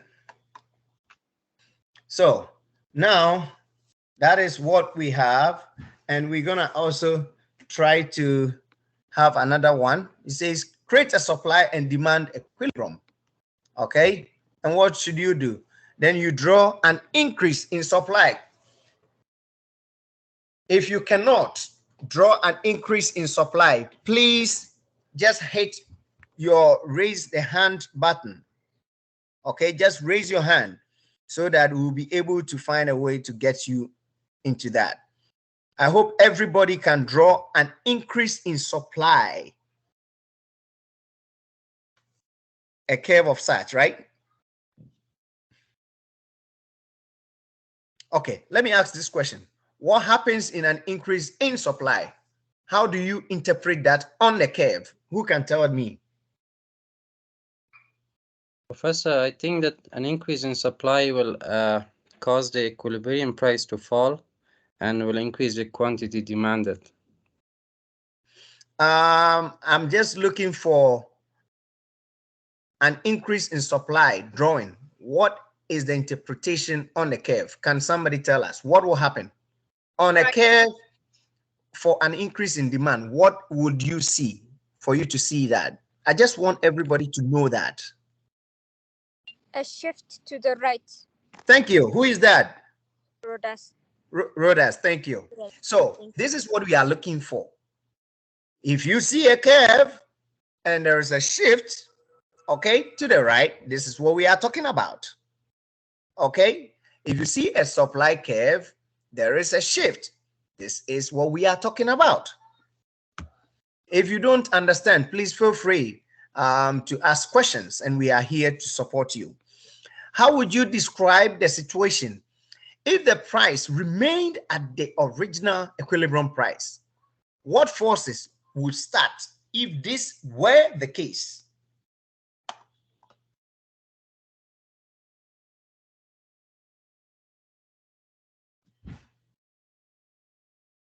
What forces? Come, somebody tell me.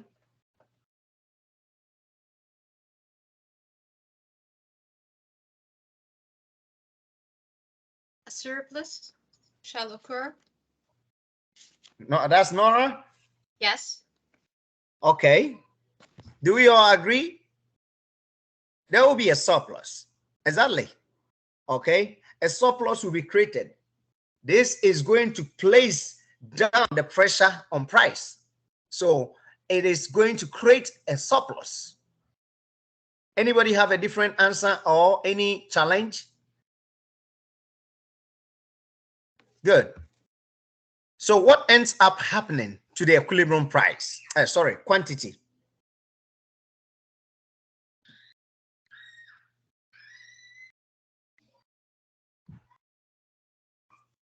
It will increase. Quantity will increase. Thank you, Mansoon. Quantity will increase. Are we all on the same pace? Yes. Okay. So at the end of the day, if quantity is increasing, then it means automatically we will have our price decreasing, right?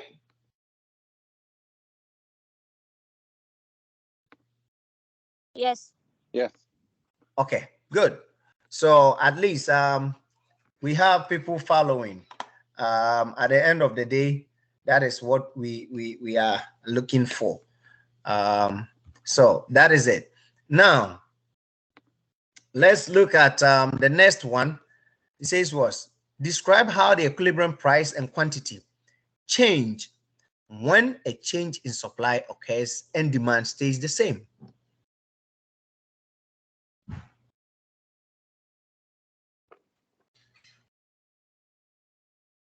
Actually, that will be a summary for all what we explained.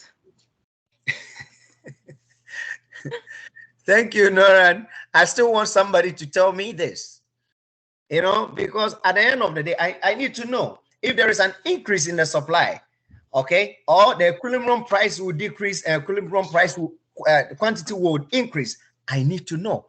I just want to know that somebody understands what we are trying to put across. Okay, so can we discuss? Can somebody tell us what will happen? Actually, if the supply decreased, this means a shortage shall occur, and a decrease in quantity, equilibrium quantity, will happen, and increase in the equilibrium price will occur.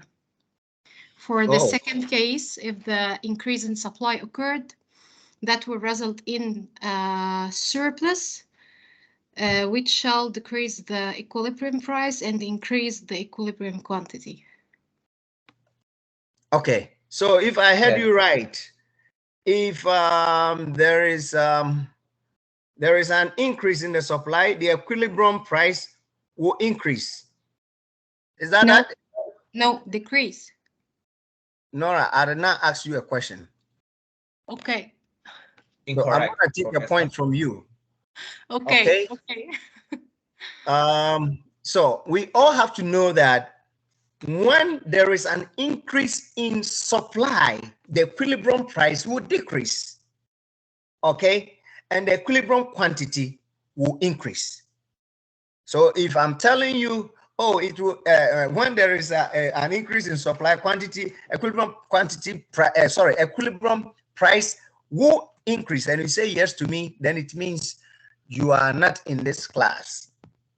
I want all of us to pay attention, get something out of the class. The book will help you, but the interaction we have here gives you more.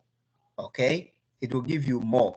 And again, on the other side, if there is say a decrease in supply, the equilibrium price increases and equilibrium quantity will do what? Will automatically go down. Okay, so that's what we do have. So let's try to run through quickly as our time is getting closer, but we need to ensure that we consume the material in a way that everybody will understand. Okay, good. So now I have a question here. Who has not spoken in the class? That person can help us. Just say something so that we know that you are there. Which of the following statements does not describe equilibrium? Quantity demanded equals quantity supplied at the same price. The market is in balance. There are shortages or surpluses. Equilibrium price is a goal that is seldom achieved in the real world. Who have not spoken? Can you tell us something?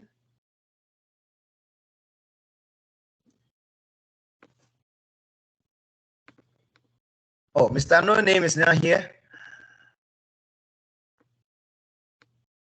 Would that be that the market is always in balance? The market is in balance, right?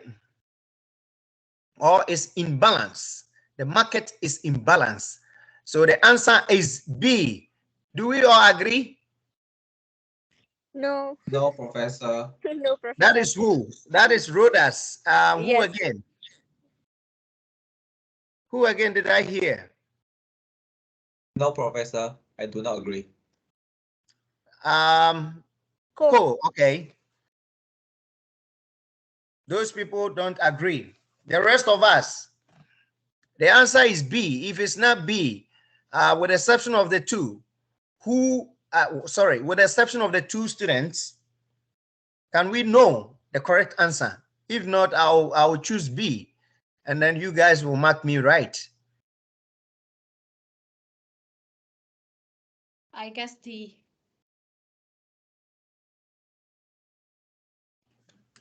No, I thought you are not part of it, right? You have Yes, I spoken in don't the think. class. So Sorry? now you have 5 points negative ahead of you. Okay. Okay.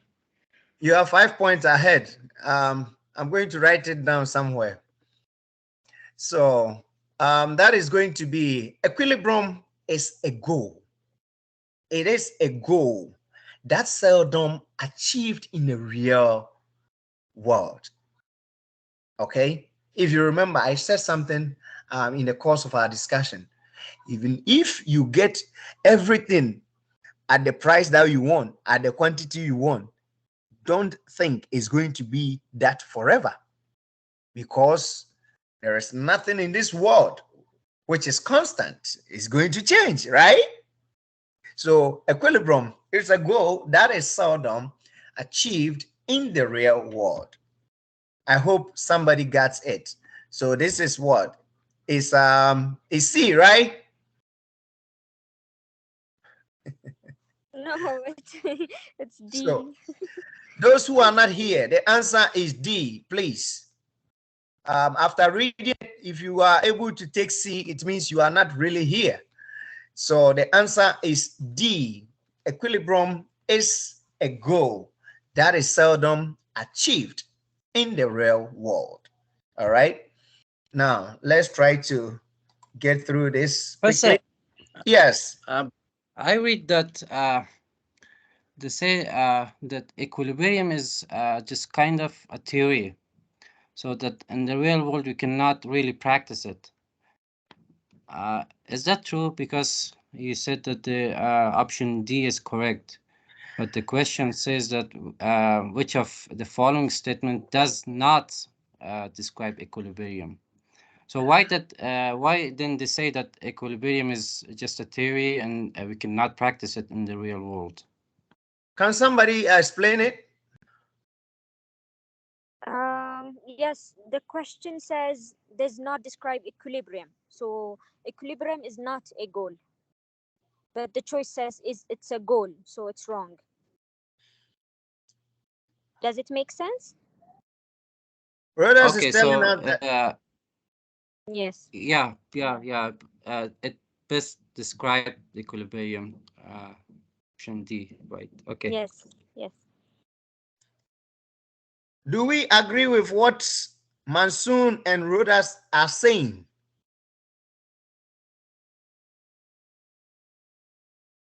Why is it that equilibrium cannot be practiced in the real world? I just said something less than 5 minutes ago. Because we have so many shorties. You have so many shortage. Because there is so many changes happening in the real world. Yes. Variable, what do you call it? Variables, right? Am I right? Good. Yes. So, in a way, Mansour is also, you know, if we say theoretically, like, as theoretically, okay, then equilibrium is A, B, and C. Okay, but as you mentioned, in real world, we cannot say there is a real equilibrium. Well, there will be a real time. Okay, when we say, let's go back to this. It says equilibrium is a goal that is seldom achieved in the real world. Okay, what we are trying to put across is, again, you might have, say, an equilibrium price and quantity today, not even today, in maybe 2-3 hours. Something can cause it to change. That does not mean we don't get equilibrium prices and equilibrium quantity. It does happen, but the forces can change it every other time, every minute, every hour. And when it changes, the forces respond to it. All things remain the same. Say that again. Right? All things remain the same. Exactly. This is the main condition. That's right. So I don't know if you have, maybe none of you have read this book. There was, we call it Galloping Inflation. Those who have done economics before. You could go to a store, right? Buy something for $5. You turn your back and go back again, they can tell you it's $8. Maybe that situation, people have not seen it before. So in that situation, somebody would say, oh, there was not a real equilibrium. There was not equilibrium in a real world. There was, but the changes, the forces can cause it to change anytime. All other things remaining constant. That is economics for you. Did I make this clear, or I'm confusing somebody?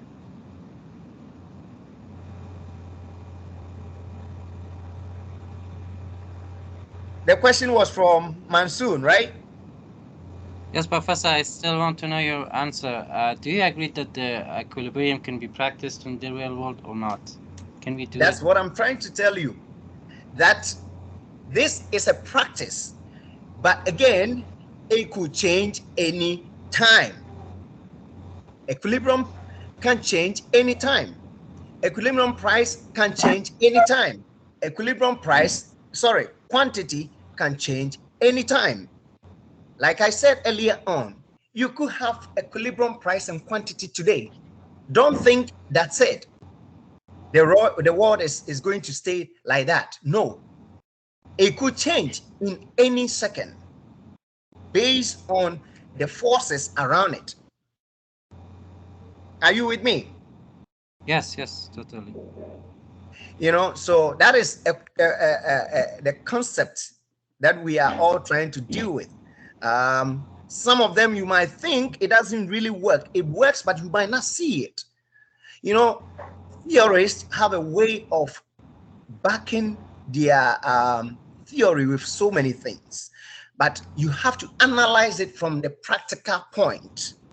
Okay, no matter what it is, assuming you have a shop and you are operating it yourself, just put these things into practice and see if it does happens, and you can be able to justify it yourself. Although it does happen, it doesn't stay. It keeps changing with the forces. Can I say something, Professor? Sure, go ahead, Awad. Equilibrium is not a goal. It's a result. It's a result of the forces of demand and supply. So if I am a supplier, I want the maximum price for my product. And if you, Mansour, is demanding this product, okay, so you want it as the least price you can pay. Okay, so when we interact together, okay, we agree, we negotiate, and we agree at a certain point that, okay, I am fine with with the price I will get, and you are happy with the price you will pay.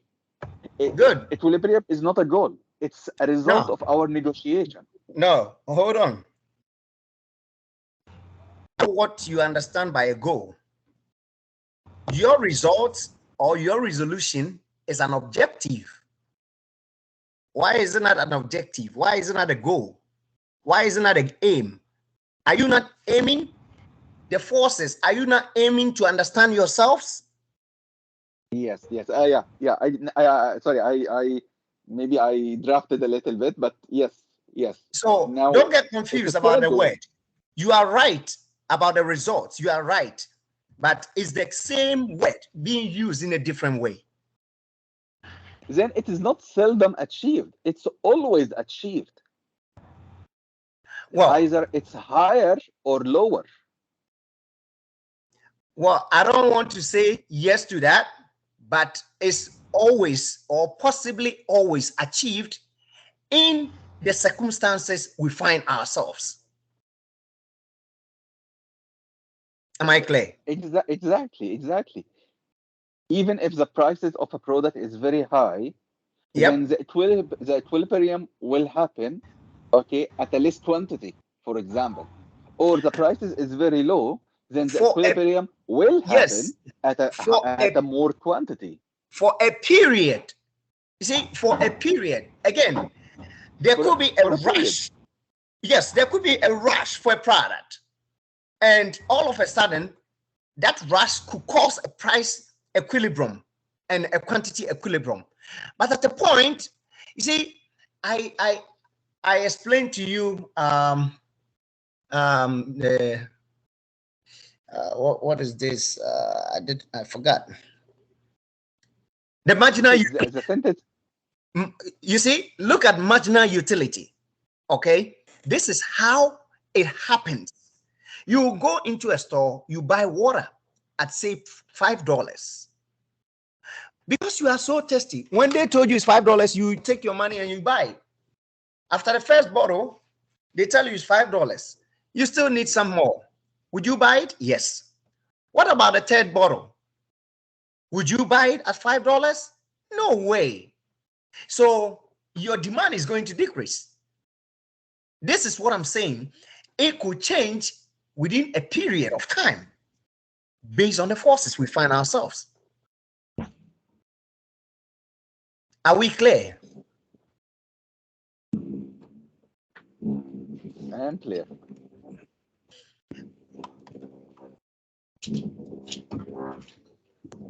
Okay, so let's see if we can move forward here.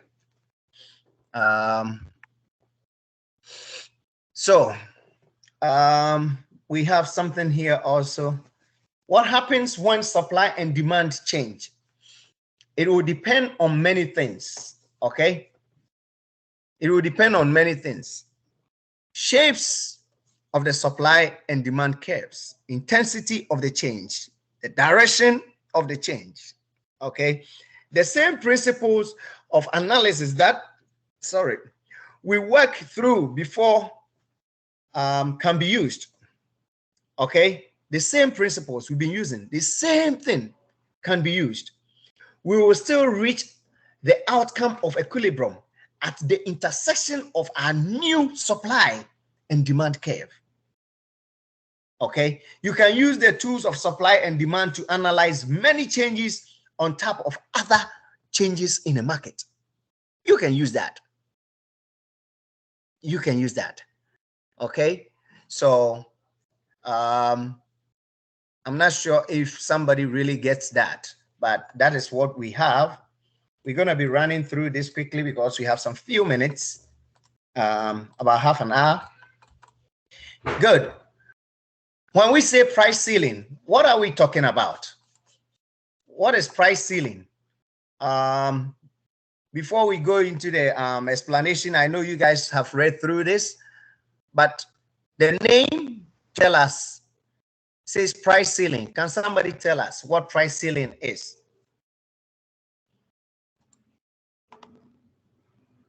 I think it's putting a maximum limit for it. Putting a maximum limit. It means when you want to jump very high to your ceiling in the room, when you hit up there, that is the end of the price. All right. So yes, that is a maximum legal price at which a good, service, or resource can be sold. Okay. Don't forget, a government of a country will usually create a price ceiling when they would like to make the good under consideration available to who? To me and you, maybe low-income earners. They can go for price ceiling. For example, the discussion we had, everybody have to take apple. They can go for a price ceiling so that everybody will do what? Be able to take the apple. Okay, those low-income consumers will be able to get access to the product. When a government or an organization or any society you find yourself decide to go for a price ceiling, they are doing that for a reason, and the reason will always and most likely be for low-income earners. Anybody have something to say here?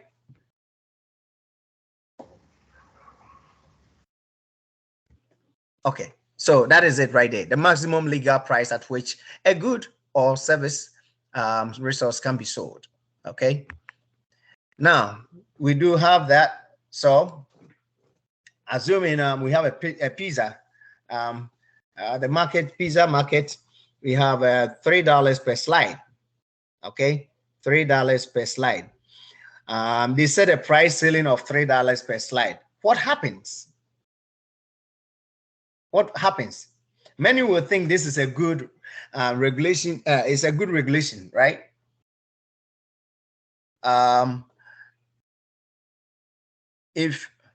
Wait a second.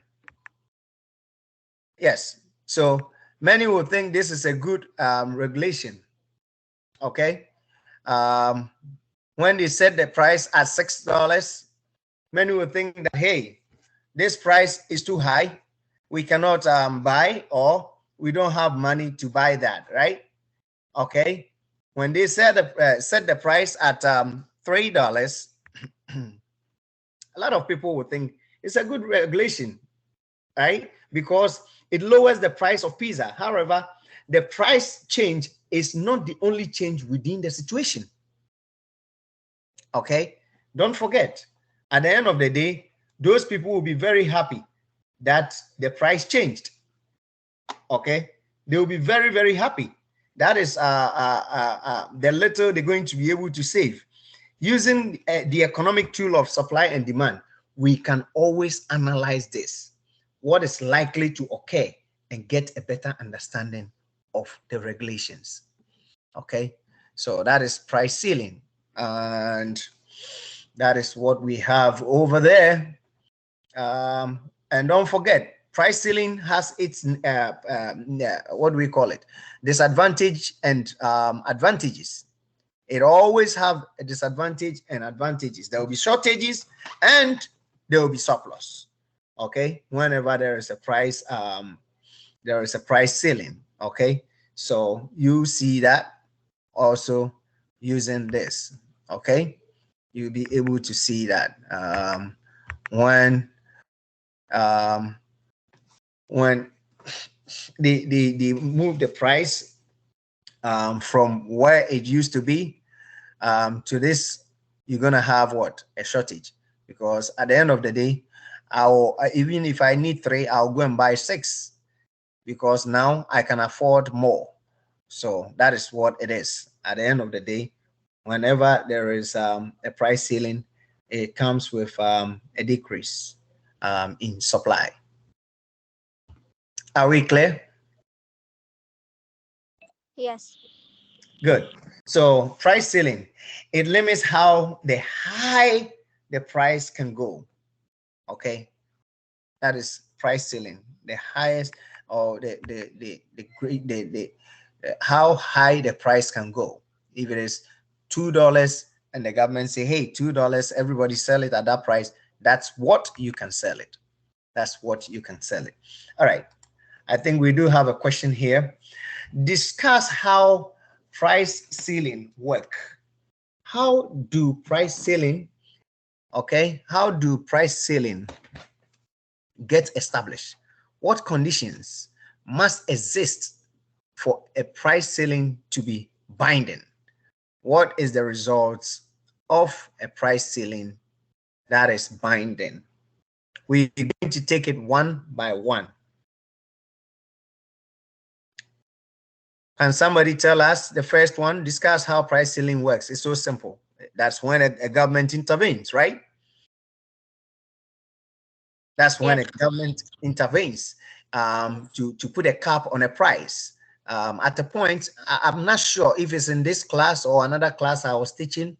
Somebody was telling me that there was a price cap on their gasoline or something like that. I'm not sure. So this is what can happen, just to be able to control the price. Somewhere they will call it control price. Control price. Okay. So how do price ceiling get established? How do price ceiling get established?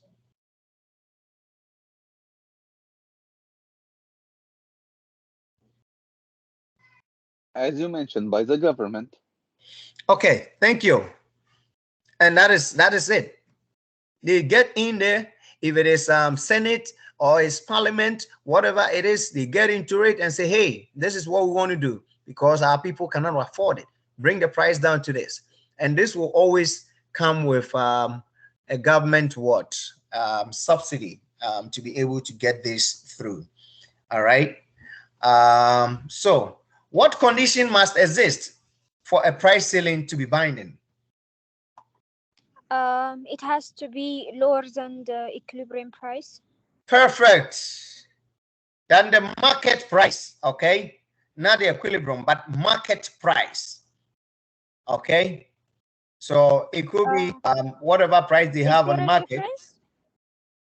Between Hello? market price and is there a difference between market price and equilibrium price? Oh, no, sorry. It's the same thing. The market price, the equilibrium price. Sorry, Yes, okay. forgive me for that. That is the price which has been established. That is the market price. Yes. So we want to go with something cheaper than that. What slide is that? Yep, over here. So this is the equilibrium or the market price, right? This is the equilibrium. Can you see my cursor? Okay. At the end of the day, when the government intervened, this is where we got to, right? Are we there? Yes, but we can't Good. see your cursor. Good. So that is what we have. All right. So let's move forward. So the last one says, what is the results of a price ceiling that is binding?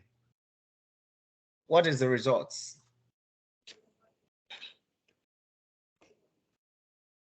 I think that Professor, the result. Continue, Mansour. I'm sorry. No problem. Yes, yeah, you said it right. The result of price ceiling could be that quantity demanded will exceed quantity supplied. So as a result, a shortage will happen in the market. Thank you. I hope everybody got it.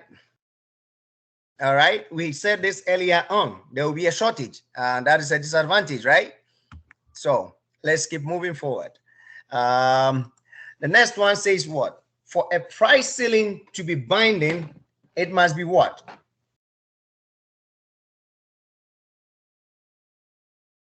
I think Rodas, Mansoon, none of you should talk because we just said this. We need somebody to also give this back to us.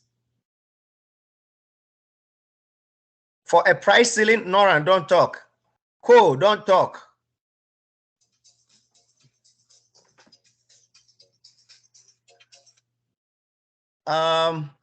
So let somebody answer that question for me, please. All right. So based on what we just said, it should be D, create shortage.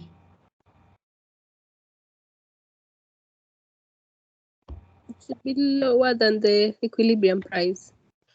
Okay. Is that winning? Yes. Okay. So it must be lower than the equilibrium price. Do we all agree? No, it will create a shortage. No, agree. C. No, it will create a shortage. Who is that?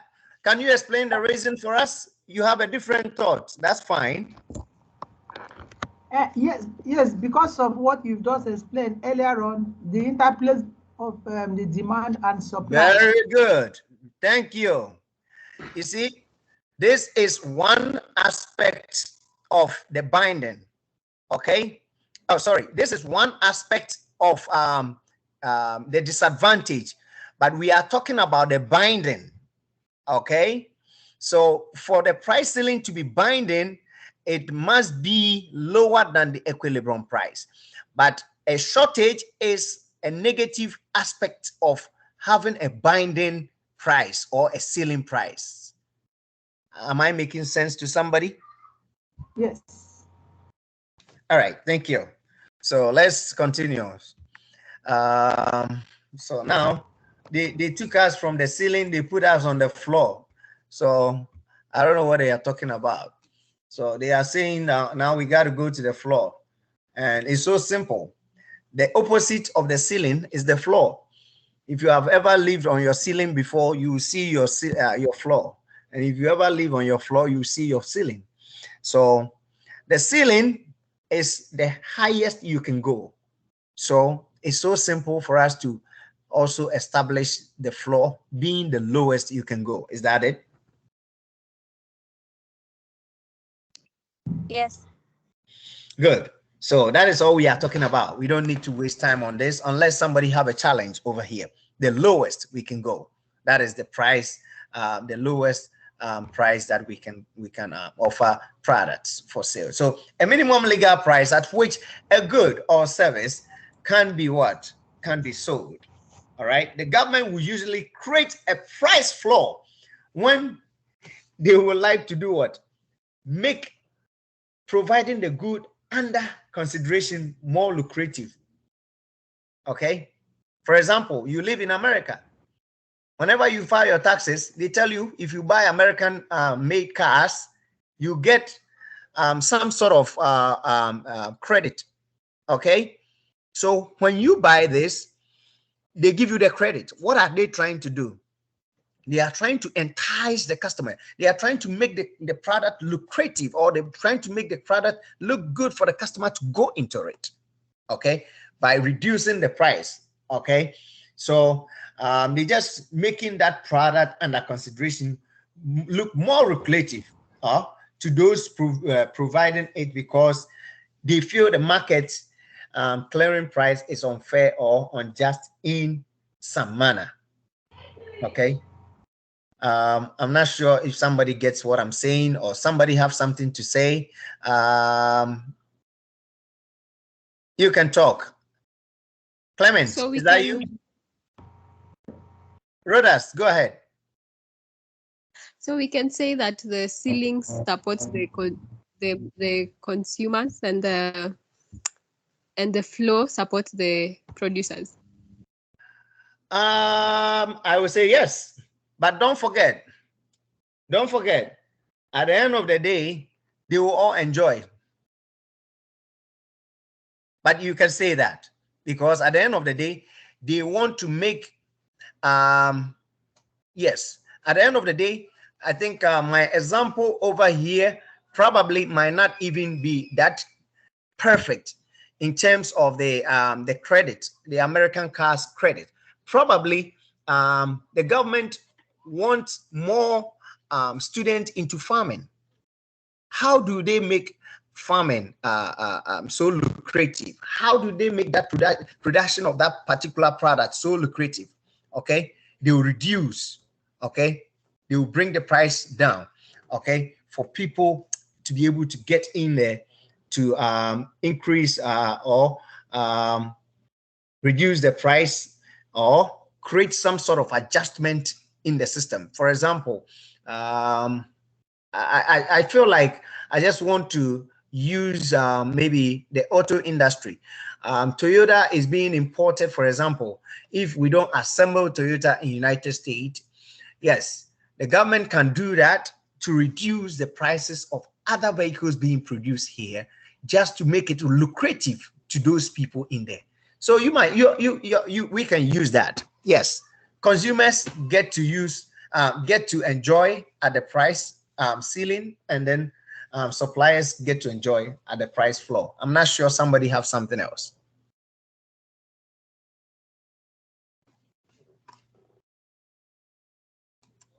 Somebody have something else to share? Good. Let's see. He said critical thinking. Think how you might respond to a price floor which keeps the price from going as low as the market clearing rate. If you are a supplier, then consider how you will likely react as a demander. Can somebody tell us something?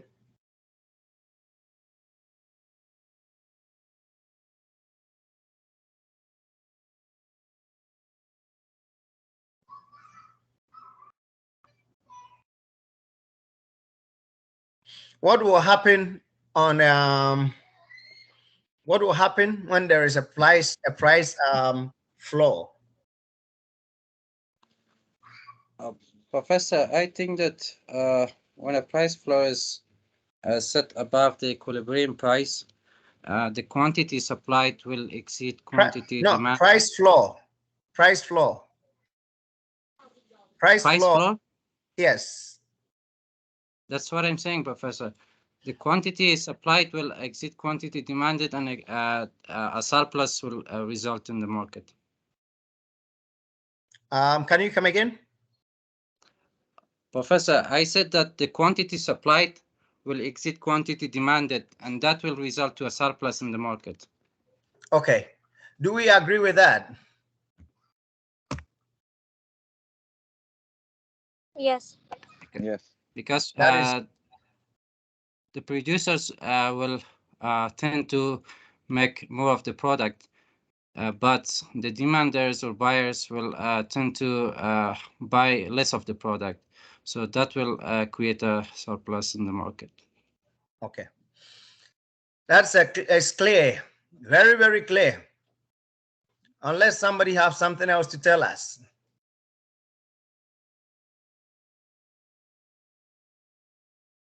Good. We got that through. That is another price floor. That is minimum wage. Let's see if I can get everything out there. Minimum wage. So what happens? The classic example of a price floor is a minimum wage, right? Firms demand labor or hours worked from employees. Employees or workers supply hours worked for the firm. So this is a schedule representing that. Okay, we have the wages and then we have the quantities. Okay, are you following? All right, and Yes, we are. good. So at the end of the day, when there is a price floors, okay, when there is a price floors, we will definitely have shortage, surplus of labor. What is going on? Oh, okay.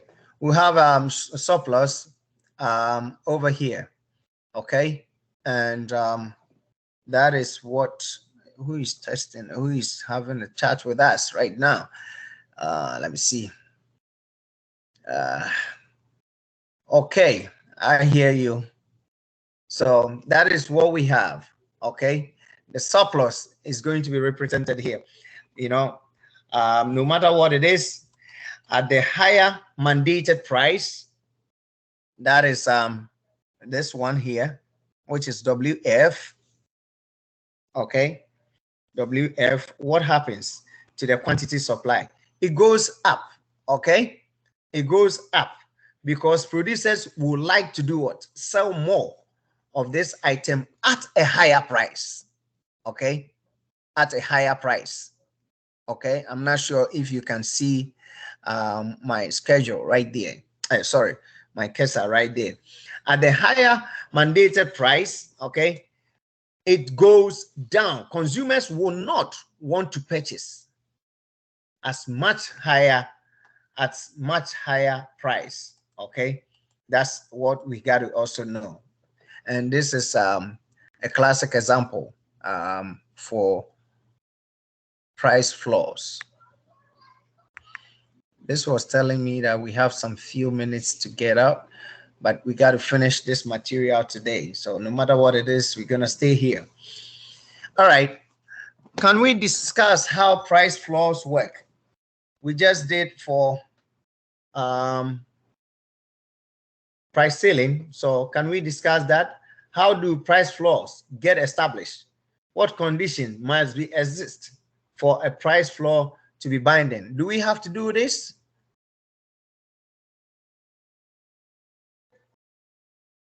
I don't think so, Professor. Do we all understand what is here? Yes, Professor. Yes. Yes, Professor. So we understand how we are going to get a price floor to establish, what condition must be exist, okay, and what is the results or what results that comes with a price floor that is binding. All right. If you do have a challenge, please don't hesitate to tell us because we are We are moving together. We don't want to leave anybody behind. For a price floor to be binding, it must be what? We have done this for price ceiling, so I don't know. Somebody can tell me. I think it's C, right? I think it's A. They had the equilibrium price. Which one is that? A. Oh, it's A. I think Mansoor told me it's gonna be C. Do we all agree it's A? Yes, it's A. Okay. Yes, Professor. Very We agree good. it's Thank A. you. Didn't, Professor? Thank you, Cole. That is what it should be. Okay. It's gonna be A, please. Everybody should be aware of that. All right. Now let's see the tax effects on suppliers, and then we can say bye to the day. Okay. The tax increases. Okay. Or tax also has an effect. Okay, on quantity that can be supplied, or suppliers, the price that suppliers must pay at every quantity. There will be a tax effect, or tax will have its effect on that. All right, and that's what we are trying to talk about, because most taxes will impact the natural. Give me 1 second. Let me refer to this. Some of them I don't write it. So okay, yeah. So according to the text, taxes will impact the natural propensity of markets to clear at the equilibrium price and quantity. Okay, taxes will impact the natural propensity of market to clear at the equilibrium price and quantity. All right, and this is what we all have to know and understand, and it's that simple. Okay, it's that simple. For example, let's look at this over here and see the impact. I don't know what happens. We see the tax over here. Oh, what happened?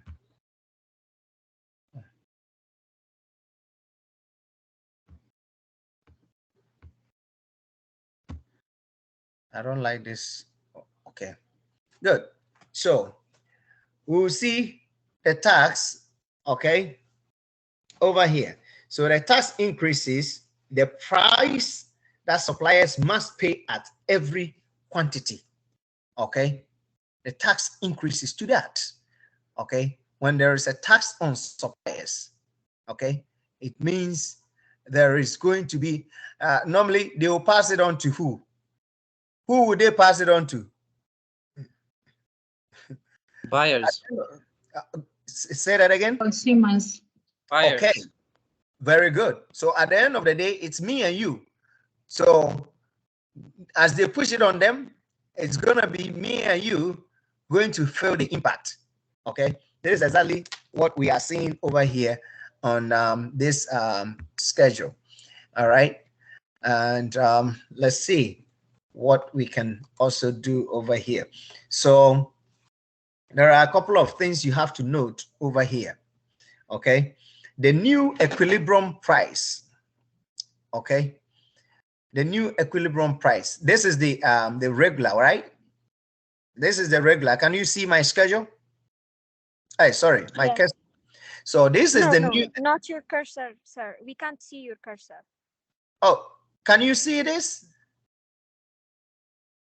You cannot see. The PowerPoint we can see, but we cannot see your cursor. Oh, Yes. wow. Okay, so the red line, the deep red line, which is ST, okay, is coming to meet the D, that is the blue line, at 12 and 40, giving us the new equilibrium price, right? Are we there? Yes.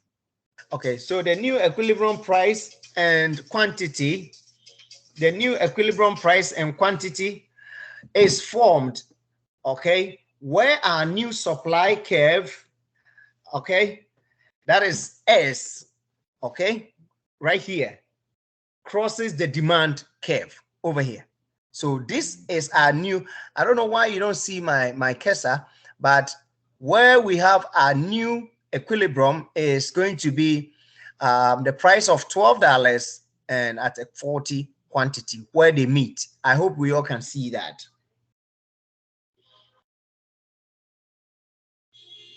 Can we all see that? Yes, yes, we can see Okay. it. We have to also know that the new equilibrium price has gone up from where? From $10 to $12, okay? But not by the full amount of taxes, okay? So you see the taxes being reduced, okay? You see the taxes being reduced because it's not the same change or the same amount being affected. I don't know why. I'm not sure if you're not supposed to see my my cursor, but that is what we have over here. Okay. Professor, And the quantity, yes.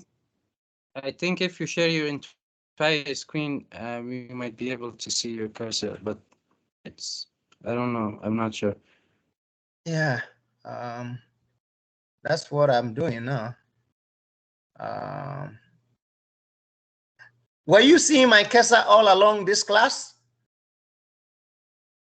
No, no. No. Oh. No, sir. Professor, right. you have shared on a specific application, I think the presentation. There's an option that you can share your entire screen. So I think that will be that will enable you to show your cursor. Okay, sure. We might have to look for that and do that. That will help so that you get a better understanding. All right. So now let's see what we have. So at the end of the day, the quantity has reduced. Okay. The quantity has reduced from 50 to 40. If you follow me to, you should be able to see that with the arrow. Okay. Moving from the left to the from the right to the left. Okay. All right. That is the change you could see over there. Consumers used to do what? They used to at least pay $10 for each unit, but now they have to pay $12. Okay. I don't know how you're going to feel. We're not going to spend the same money. We're not going to be able to achieve the same thing. Okay. So at the end of the day, producers used to receive $10 for each unit. But now, after they give $4 per unit to the government, they only receive only $8. Both buyers and sellers, okay, actually face the burden of the tax. But in reality, I don't want to be biased, but you see buyers always getting hit the more. I'm not sure if it is true. So let's see if we can just define or calculate what taxes should be. So we have tax revenue, which is equivalent to tax multiplied by the quantity. So at the end of the day, if there is a dollar tax on every product that we sell, when we multiply that tax by the number of quantities that we have sold, we get a tax revenue. Are we on the same page? Yes. Good. All right. So now moving forward, let's see if we can get a graphical understanding of what we were talking about as well. So over here, an amount of the tax is $4. Okay, $4 because we're going to have the new price, which is $12. Okay, as against $8. Okay, so the difference is going to be 8 minus 12, and we get $12. And at that same thing at that same new equilibrium, we will have 40 units being traded. 40 units being traded. Okay, that is what we're gonna have. All right. Now, at the end of the day, how do we see the tax revenue? It's right there. That is 12 being the new, and then 8, that is the old. 8 minus 12 is going to be 4, and that is where the tax revenue arrow is being pointed to. I hope there is no confusion here.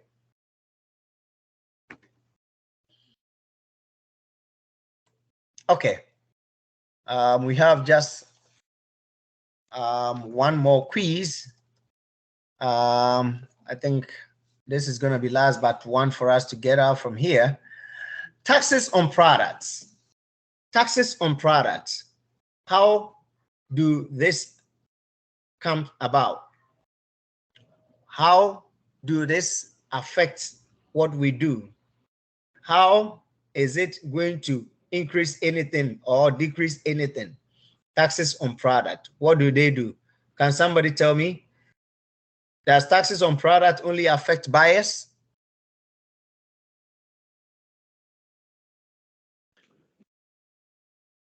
Clement, are you there? I've not heard you today.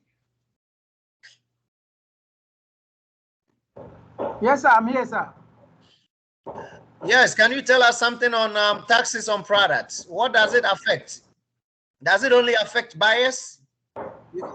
No, just based on the graph that you illustrated earlier, the taxes on product to the buyer or to the seller.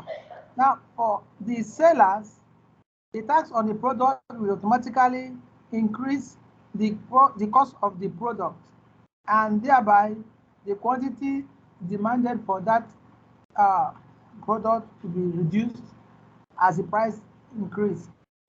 Good. Now the quantity, okay, Go ahead. for the buyers.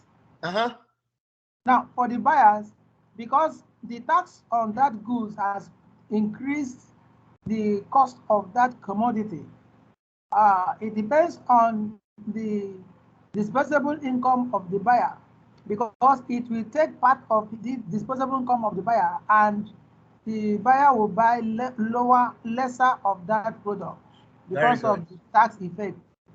Good. All right, thank you. So by answering the question, Clement has sent us back to explain what we were talking about. I hope nobody is confused. All right? So the answer to this is B, increase the marginal cost for producers. But the job by relating it to what we have the previous slides we have discussed already. Thank you, Clement. Good. So now let's move quickly on to taxes on demanders.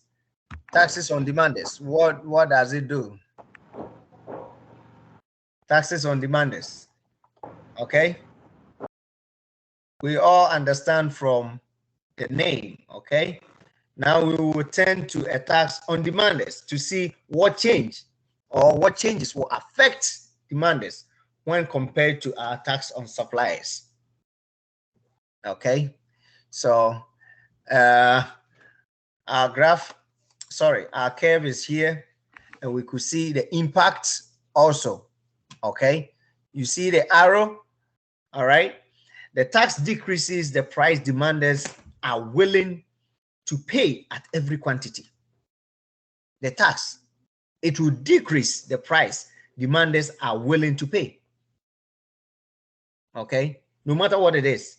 Okay, their willingness stays the same, but for every unit, they must also pay additional $4 of tax over here.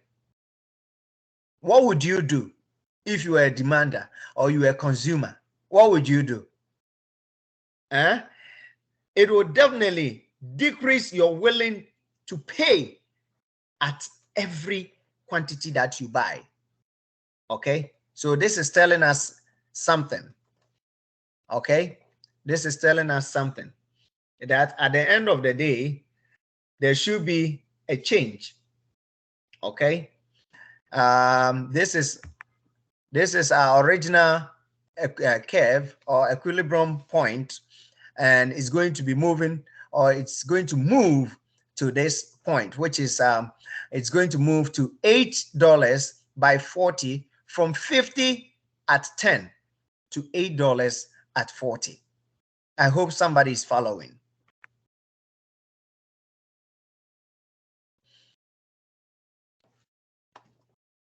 Okay, so at the end of the day, where is our tax revenue? We should be able to get it right there. This is the tax revenue. Okay, from the old equilibrium point to the new equilibrium point, we will have a tax revenue, and the tax revenue is what? Is $4. That's the difference between the $8 at 40 quantity and $12 at what do we call it? At 40 quantity. Okay, the difference is going to be $4. The difference is going to be $4. I hope somebody is following. Okay, so now we have incidence of taxation, and this is what we've been explaining from the word go. Tax on suppliers, okay, tax on suppliers, and then tax on demanders. All right, and the actual outcome of the tax does not depend on who is legally stated to pay the tax. It affects all. If we place the tax on the suppliers, the outcome of the same as when we place the tax on the demanders is going to be the same.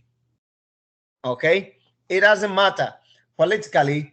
I don't know, wherever you are politically, it may be more appealing to place the tax on suppliers. Probably that's where you can get the money quickly, or probably that's where you can get them to do what is right ethically. We cannot tell what exactly is going on. Or on demanders. For example, is it a product that if we consume, we're going to have a problem? Is it a product that has health related issue?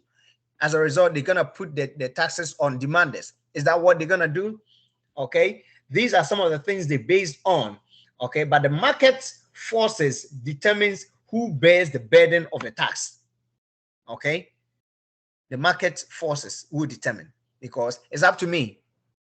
I love to buy this. You know, no matter what you put on, no matter the amount of taxes you put on it, I'm still going to enjoy it because that is my preference. Okay, so at the end of the day, the market forces determine who bears the burden of the tax. I'm not sure if somebody gets whatever we are talking about today. So that is the incidence of taxation. Incidence of taxation we have over there. Let's try to quickly look at this question, and then we'll be able to say bye to each other. Who is going to have give us a very nice afternoon by discussing this for us? Discuss the result of a tax on suppliers and a tax on buyers. What formula is used to calculate the amount of tax revenue? Let's take it one by one. The first person who is going to talk should give us the first part of it. Discuss the result of a tax on suppliers and a tax on buyers. Shall I go? Sure, go ahead. Okay. A tax on suppliers will result in the suppliers increasing their prices in order to they will increase their prices, and accordingly the demand for their products will be reduced. Okay. You want to come again? No, I lost the track. What I'm saying is a tax on suppliers will result in the suppliers increasing their prices in order to overcome the additional cost. Okay, which will result in and the high prices will result in the demand become less for the good itself. So the quantities demanded will be reduced. Okay. Okay, and a tax on buyers, okay, will reduce their demand. Okay, accordingly, the prices will become less. Now, excuse me, Professor. You can lost someone track. else take in? Yes. Can someone else take my place? Sure. I believe. Go ahead. Go ahead. Okay, so if it's for the formula, then tax revenue is the amount of tax that is to be paid to the government times the quantity that is to be sold to the demanders or the suppliers. So I think it's the same for tax on the demand and on the suppliers. Am I correct? For the tax revenue that you calculated, yes, we're okay. But Yes. the discussion or discuss the results of tax on suppliers and a tax on buyers. Awad, was it Awad who was talking? Ahmed, sorry. Yes. Professor Mays. Yes. So, Professor. Who want to come in? Mansoor? Yes, Professor. Okay, go ahead. Awad did a good job, but was a little bit something. But I want to get from you before I talk. Go ahead, Mansoor. Okay. So as we know that the amount of tax that is going to be paid to the government is based on the curve of demand, the demand's curve elasticity. So if the tax is going to be paid by the buyers, that means that the elasticity is imperfect, is as the inelastic. It's perfectly inelastic. So the buyers are willing to pay whatever the price that the producer set to the product. But when the elasticity is perfect, the tax amount is paid by the suppliers. So the suppliers will increase the price of the product, which will decrease the demand of the buyers. But if the tax is paid by buyers, that means that the buyers are willing to pay whatever the amount of the product, the price of the product is. All right, thank you. Thank That you doesn't all. change the demand of the buyers if the tax is paid by buyers. Sure. Thank you. It's a good Professor, expression. Yes.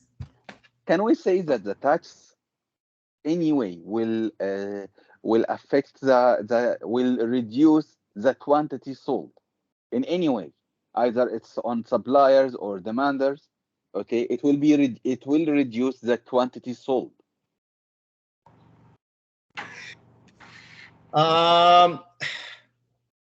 Because this is what will happen. Okay, as a result of changing the supply or the supply the supply curve, or changing the demand curve, always the quantity will be less. That's the right. quantity sold will be reduced. So if the tax on suppliers, if a tax on suppliers happen, okay, the prices will become higher. So the what we can say, the marginal cost will increase, and also the quantity supplied will be less. That's correct. While the tax on demanders, okay, will increase, it will increase the price, okay, but reduce no, 1 minute. Tax on demanders, it will reduce the quantity, Okay. Okay, and accordingly, the prices will be reduced. Yeah, will be reduced. Which price will be reduced? Demand. Okay. Let Okay. me. No, I lost this one. You guys have done very well. Let Again. me add. Can I add a little? Sure. Okay, sir. Based on what each of my colleagues have contributed, I want to add a little to it. Sir, this the effect of taxation on the suppliers and the buyers. Sir, we are talking about what we call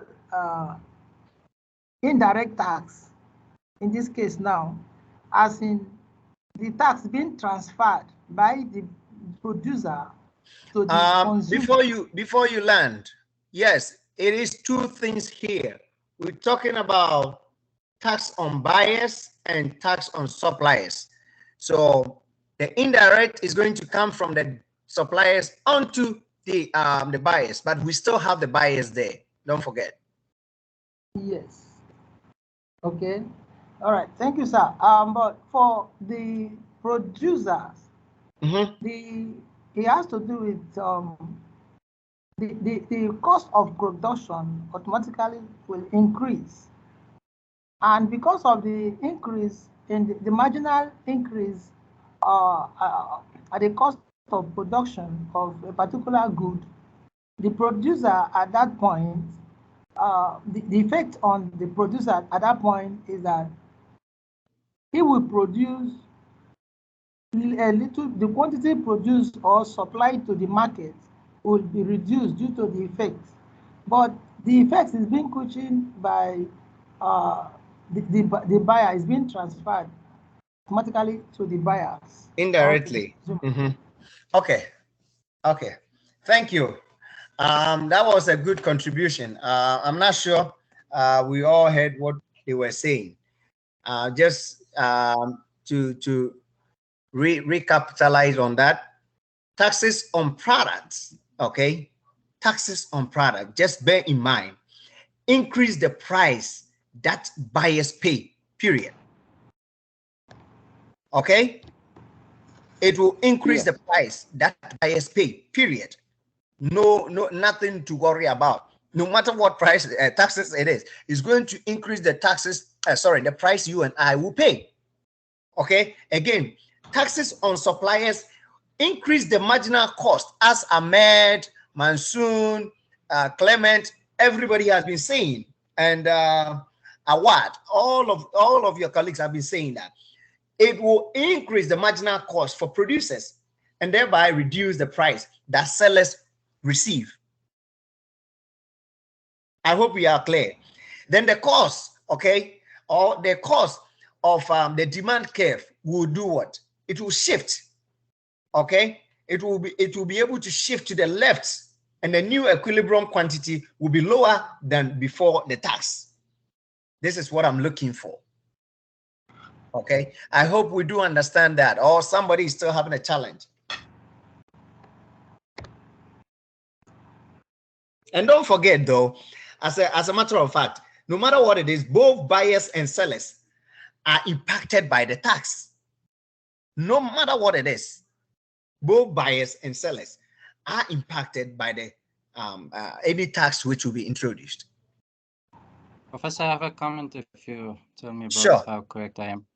Go ahead. So I think that the tax on buyers are when the demand of the demand for the product is high, but tax on suppliers is when the demand for the product is not that much high, because the suppliers will have to bear a share of the tax to decrease the price. But on the tax on the buyers, the demand is high, and the buyer is willing to pay whatever the amount, such as it might be a work of art.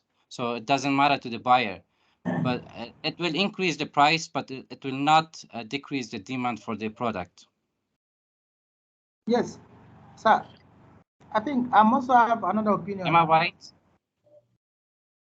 Sir, I think I have another opinion on this issue, sir. Hold on, Clement. Let's finish with Monsoon. Monsoon, finish. Professor, did you hear me? Did you hear me? No, I'm listening to you. Okay, what I'm saying is that the tax on buyers is when the demand for a product is high and the buyer is willing to pay whatever the amount, such as it might be a work of art, and the buyer is willing to pay whatever the amount. It will increase the price, but it will not decrease the buyer's demand. But the tax on suppliers is when the demand is not that much high, and the supplier has to decrease the price to contribute for paying the tax, to not decrease the demand of the buyers. That will surely decrease the demand of buyers, but when the tax is on buyers, that will not decrease the buyers' demand. That's what I don't know if I say that right, but that's what I. Mansoor is saying that when the tax is on buyers, it will not hesitate them from patronizing the products. True or false? Yes, yes. False. True or false? Because the No, I don't suppliers agree with know that. that the buyers is going to pay whatever the amount. That's why they put the tax on buyers. No. No, one minute, Mansoor. Sir, I think it's not totally correct, sir. No, I know, but I just want us to all come together. All right. I understand where he's coming from. Okay, but again, we don't have to think that anything you throw at a buyer will buy, unless it is a pressured or what do we call this product? Professor, it depends on the demand of the product, because the supplier knows about the demand of the product. Yes, So but that will not that Okay. will not alone cause the buyer to buy. And the sellers does not put the tax. It's the government Exactly. which is It's the putting the government. tax. It's the government. You know, and one thing you have to know is they will, for example, I don't want to use this, but I see where you're coming from. For example, we put taxes on cigarette, okay, because they see cigarette as a harmful product, right? Or they put a lot of taxes on alcohol because they see alcohol as a harmful product. Meanwhile, others will continue to do what? Patronize the product. What you have to know is it does not always look or seem true that customers or buyers will always buy. Although they might buy, it will reduce the amount that they buy. You understand? As taxes increase, it will have an effect. It's a negative. Who wants to pay taxes? No. Can somebody? Maybe you can ask Nora. Maybe Nora want to pay taxes. Who want to pay taxes? For God's sake. So the more you put taxes, you have to put at the back of your mind that although the demander or the consumer really love to buy that product, if the person used to buy maybe 5 packs of cigarettes today and the taxes has been increased to maybe 90%, that person might reduce it to 3, or you don't get that. Yeah, it's correct. So that's what how it is in a real world. You know, in a real world, if a government sees that its citizens are drinking like pig, and at the end of the day they want to slash the way they drink, they put maybe 50% tax on alcohol. Guess what? People will think twice before drinking. Although they will drink, you cannot take the drinking aspect from them, because nobody can take your preference from you. Because if you have the demand, if you have the what is backed by your demand, you'll be able to get it, which means demand is always backed by money. So if you have money, you can buy it, but you can always buy to a certain extent. Okay, sir. So that is my explanation. I don't know if somebody have Yes. something else. Yes, sir. Sir, I want you to throw more light, or maybe you put more comment on what I want to say now. Sir, we all know that. Let me use a practical situation. If government increased the cost of gas oil or gas, and the producers uses gas to produce, the transporters uses gas for their vehicles, and the increase in the fuel pump or the gas pump automatically affects the production of a commodity. Now, the producers, in a way, in order to maintain the same price, reduce the quantity, and as well the same selling at the same price. But if, for instance, a biscuit that is about 5 pieces inside, now they are making it 3 pieces inside. Could this still be an indirect way of increasing price? But on the actual, they are still selling at the same rate, but the quantity reduced. So at the quantity reduced now, not the quantity demanded, but the quantity the producers place in the market for supply. So, sir, what do you have to explain to us on that issue? This is a strategy, okay? This is a marketing strategy that you find in so many organizations. Yes, I have seen that being done to, I'm not sure, those who patronize Titus. Titus used to have maybe about 4 of the tuna in the case. Now you can only see 2 of them. You know, it's a strategy that the producer uses to defray costs. Okay, so at the end of the day, buyers might think they're buying almost the same thing, but suppliers are finding a way to swindle them. In one way or the other, ethically, it's not good. If your consumers get to know that, they will either withdraw from buying your product, or they will try to do what? Patronize, what do we call it? A similar product. Okay. Are we on the same page? Yes. Yes. So I see this going through. It's a marketing strategy. As to whether I can say it's ethically wrong or is ethically not wrong, I cannot base on that, because each and every organization have a reason for at least using their strategy to market their products. But on a face value, somebody can say it's dishonesty to the customer, but I don't want to say that. So on the other hand, do you prefer the producer or the seller to increase the price to, if the price is $5, increase it to $10 with the same quantity, or reduce it and sell at the same dollar? Again, don't forget, it will depend on the seller. If the seller is going to produce and will not make profit, they will not produce. So they will produce, or they will find a way to produce to make profit or break even. Okay, so at the end of the day, it's not even you, the consumer, who is going to even tell them what they have to do for you. But at the end of the day, they can find out that, listen, maybe the materials for manufacturing the containers they use in packaging their product has gone up, but the foodstuff itself, the materials in producing it, is okay. What would they do?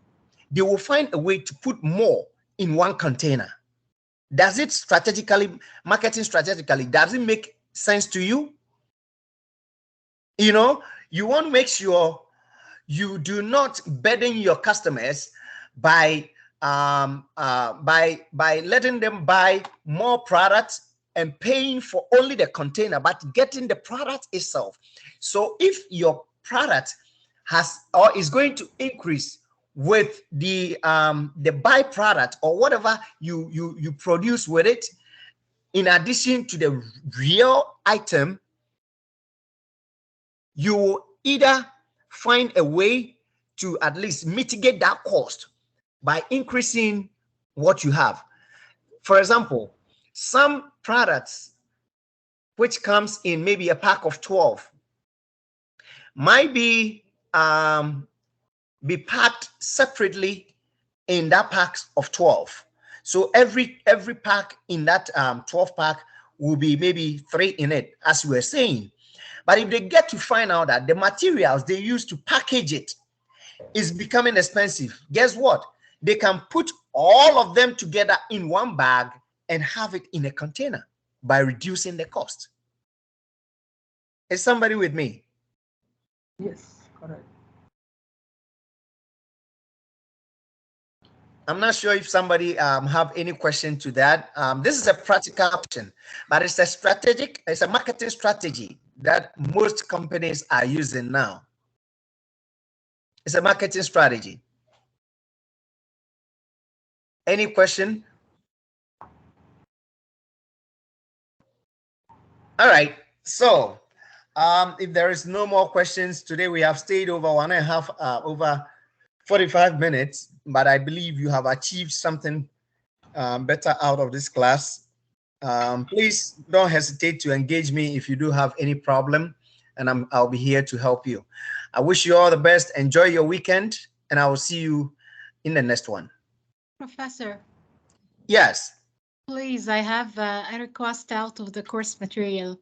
So we are having a holidays, me and some of the colleagues here at the next week session. So can Your Excellency please upload the materials for the next session and the quiz and the homework early so we can do before our holidays? Oh, yes. You should get the homework. Do we have, let me see. So this week we're gonna have homework and quiz. Yes. Yes, you should be able to get this by early morning, Monday morning. And again, the homework and the quiz, I have said this before, you don't need to even rush to do this until you get explanation, unless you're okay with it. That's why I do not make it open. I will not make the homework open anytime before Wednesday, because I want you to read the materials. That's why I lock it up from Monday through Wednesday. So you might see it there somewhere Monday, but you cannot access it. I do that on purpose. I want you to read the material before attempting the quiz. Okay. Actually, this is a special case request for this week because of the holidays only. Thank you, Okay. Professor. For you, I will do that, but you still have -5 sitting there because you answered too much questions. Okay. I don't know a professor who will penalize a student for that. Anyway, I will try to make it open on Monday for you, but try and then do the material. I know you will, but try to do that. No. Wednesday is fine for me. I just I was asking for the materials because usually the materials are uploaded by Wednesday, so we take time and we do the quiz and homework by Saturday. So it's okay for the materials to be on Monday and the quiz open by Wednesday. Fine. Okay. For me. Okay. No, the materials all the time. It should be for Monday morning. You should be having it every time. Okay. Before Monday morning. But a quiz, I try to do that so that you can review that before attempting it. Okay. So the materials every time you should get it before Monday morning. Okay. All right. But again, you have my number and you know what to do, right? The quiz of last week, I hope is expired. It will stay till Sunday tomorrow. Say that again. The quiz of last week, the previous quiz, I suppose it will be ending tomorrow, not today. Exactly. Okay. Yeah, I intentionally did that. Again, I want to make sure that people have time to do this after they've listened to the materials, the engagement in class, So because I don't feel good when students be trailing in class. This is something I don't really like, you know, in as much as I want you to get the understanding of the material and then have something out of the class. I don't want you to go out there and then get a bad grade. All right. So you have up to tomorrow, but check the time from wherever you are. Okay. All right, guys. I'll let you go and I'll meet you next weekend. Thank you, Professor. Good night. Thank you. Thank you. Thank you. Thank you, Professor. Bye. Thank you, Professor. Thank you, Professor. Have a good day. Enjoy your weekend.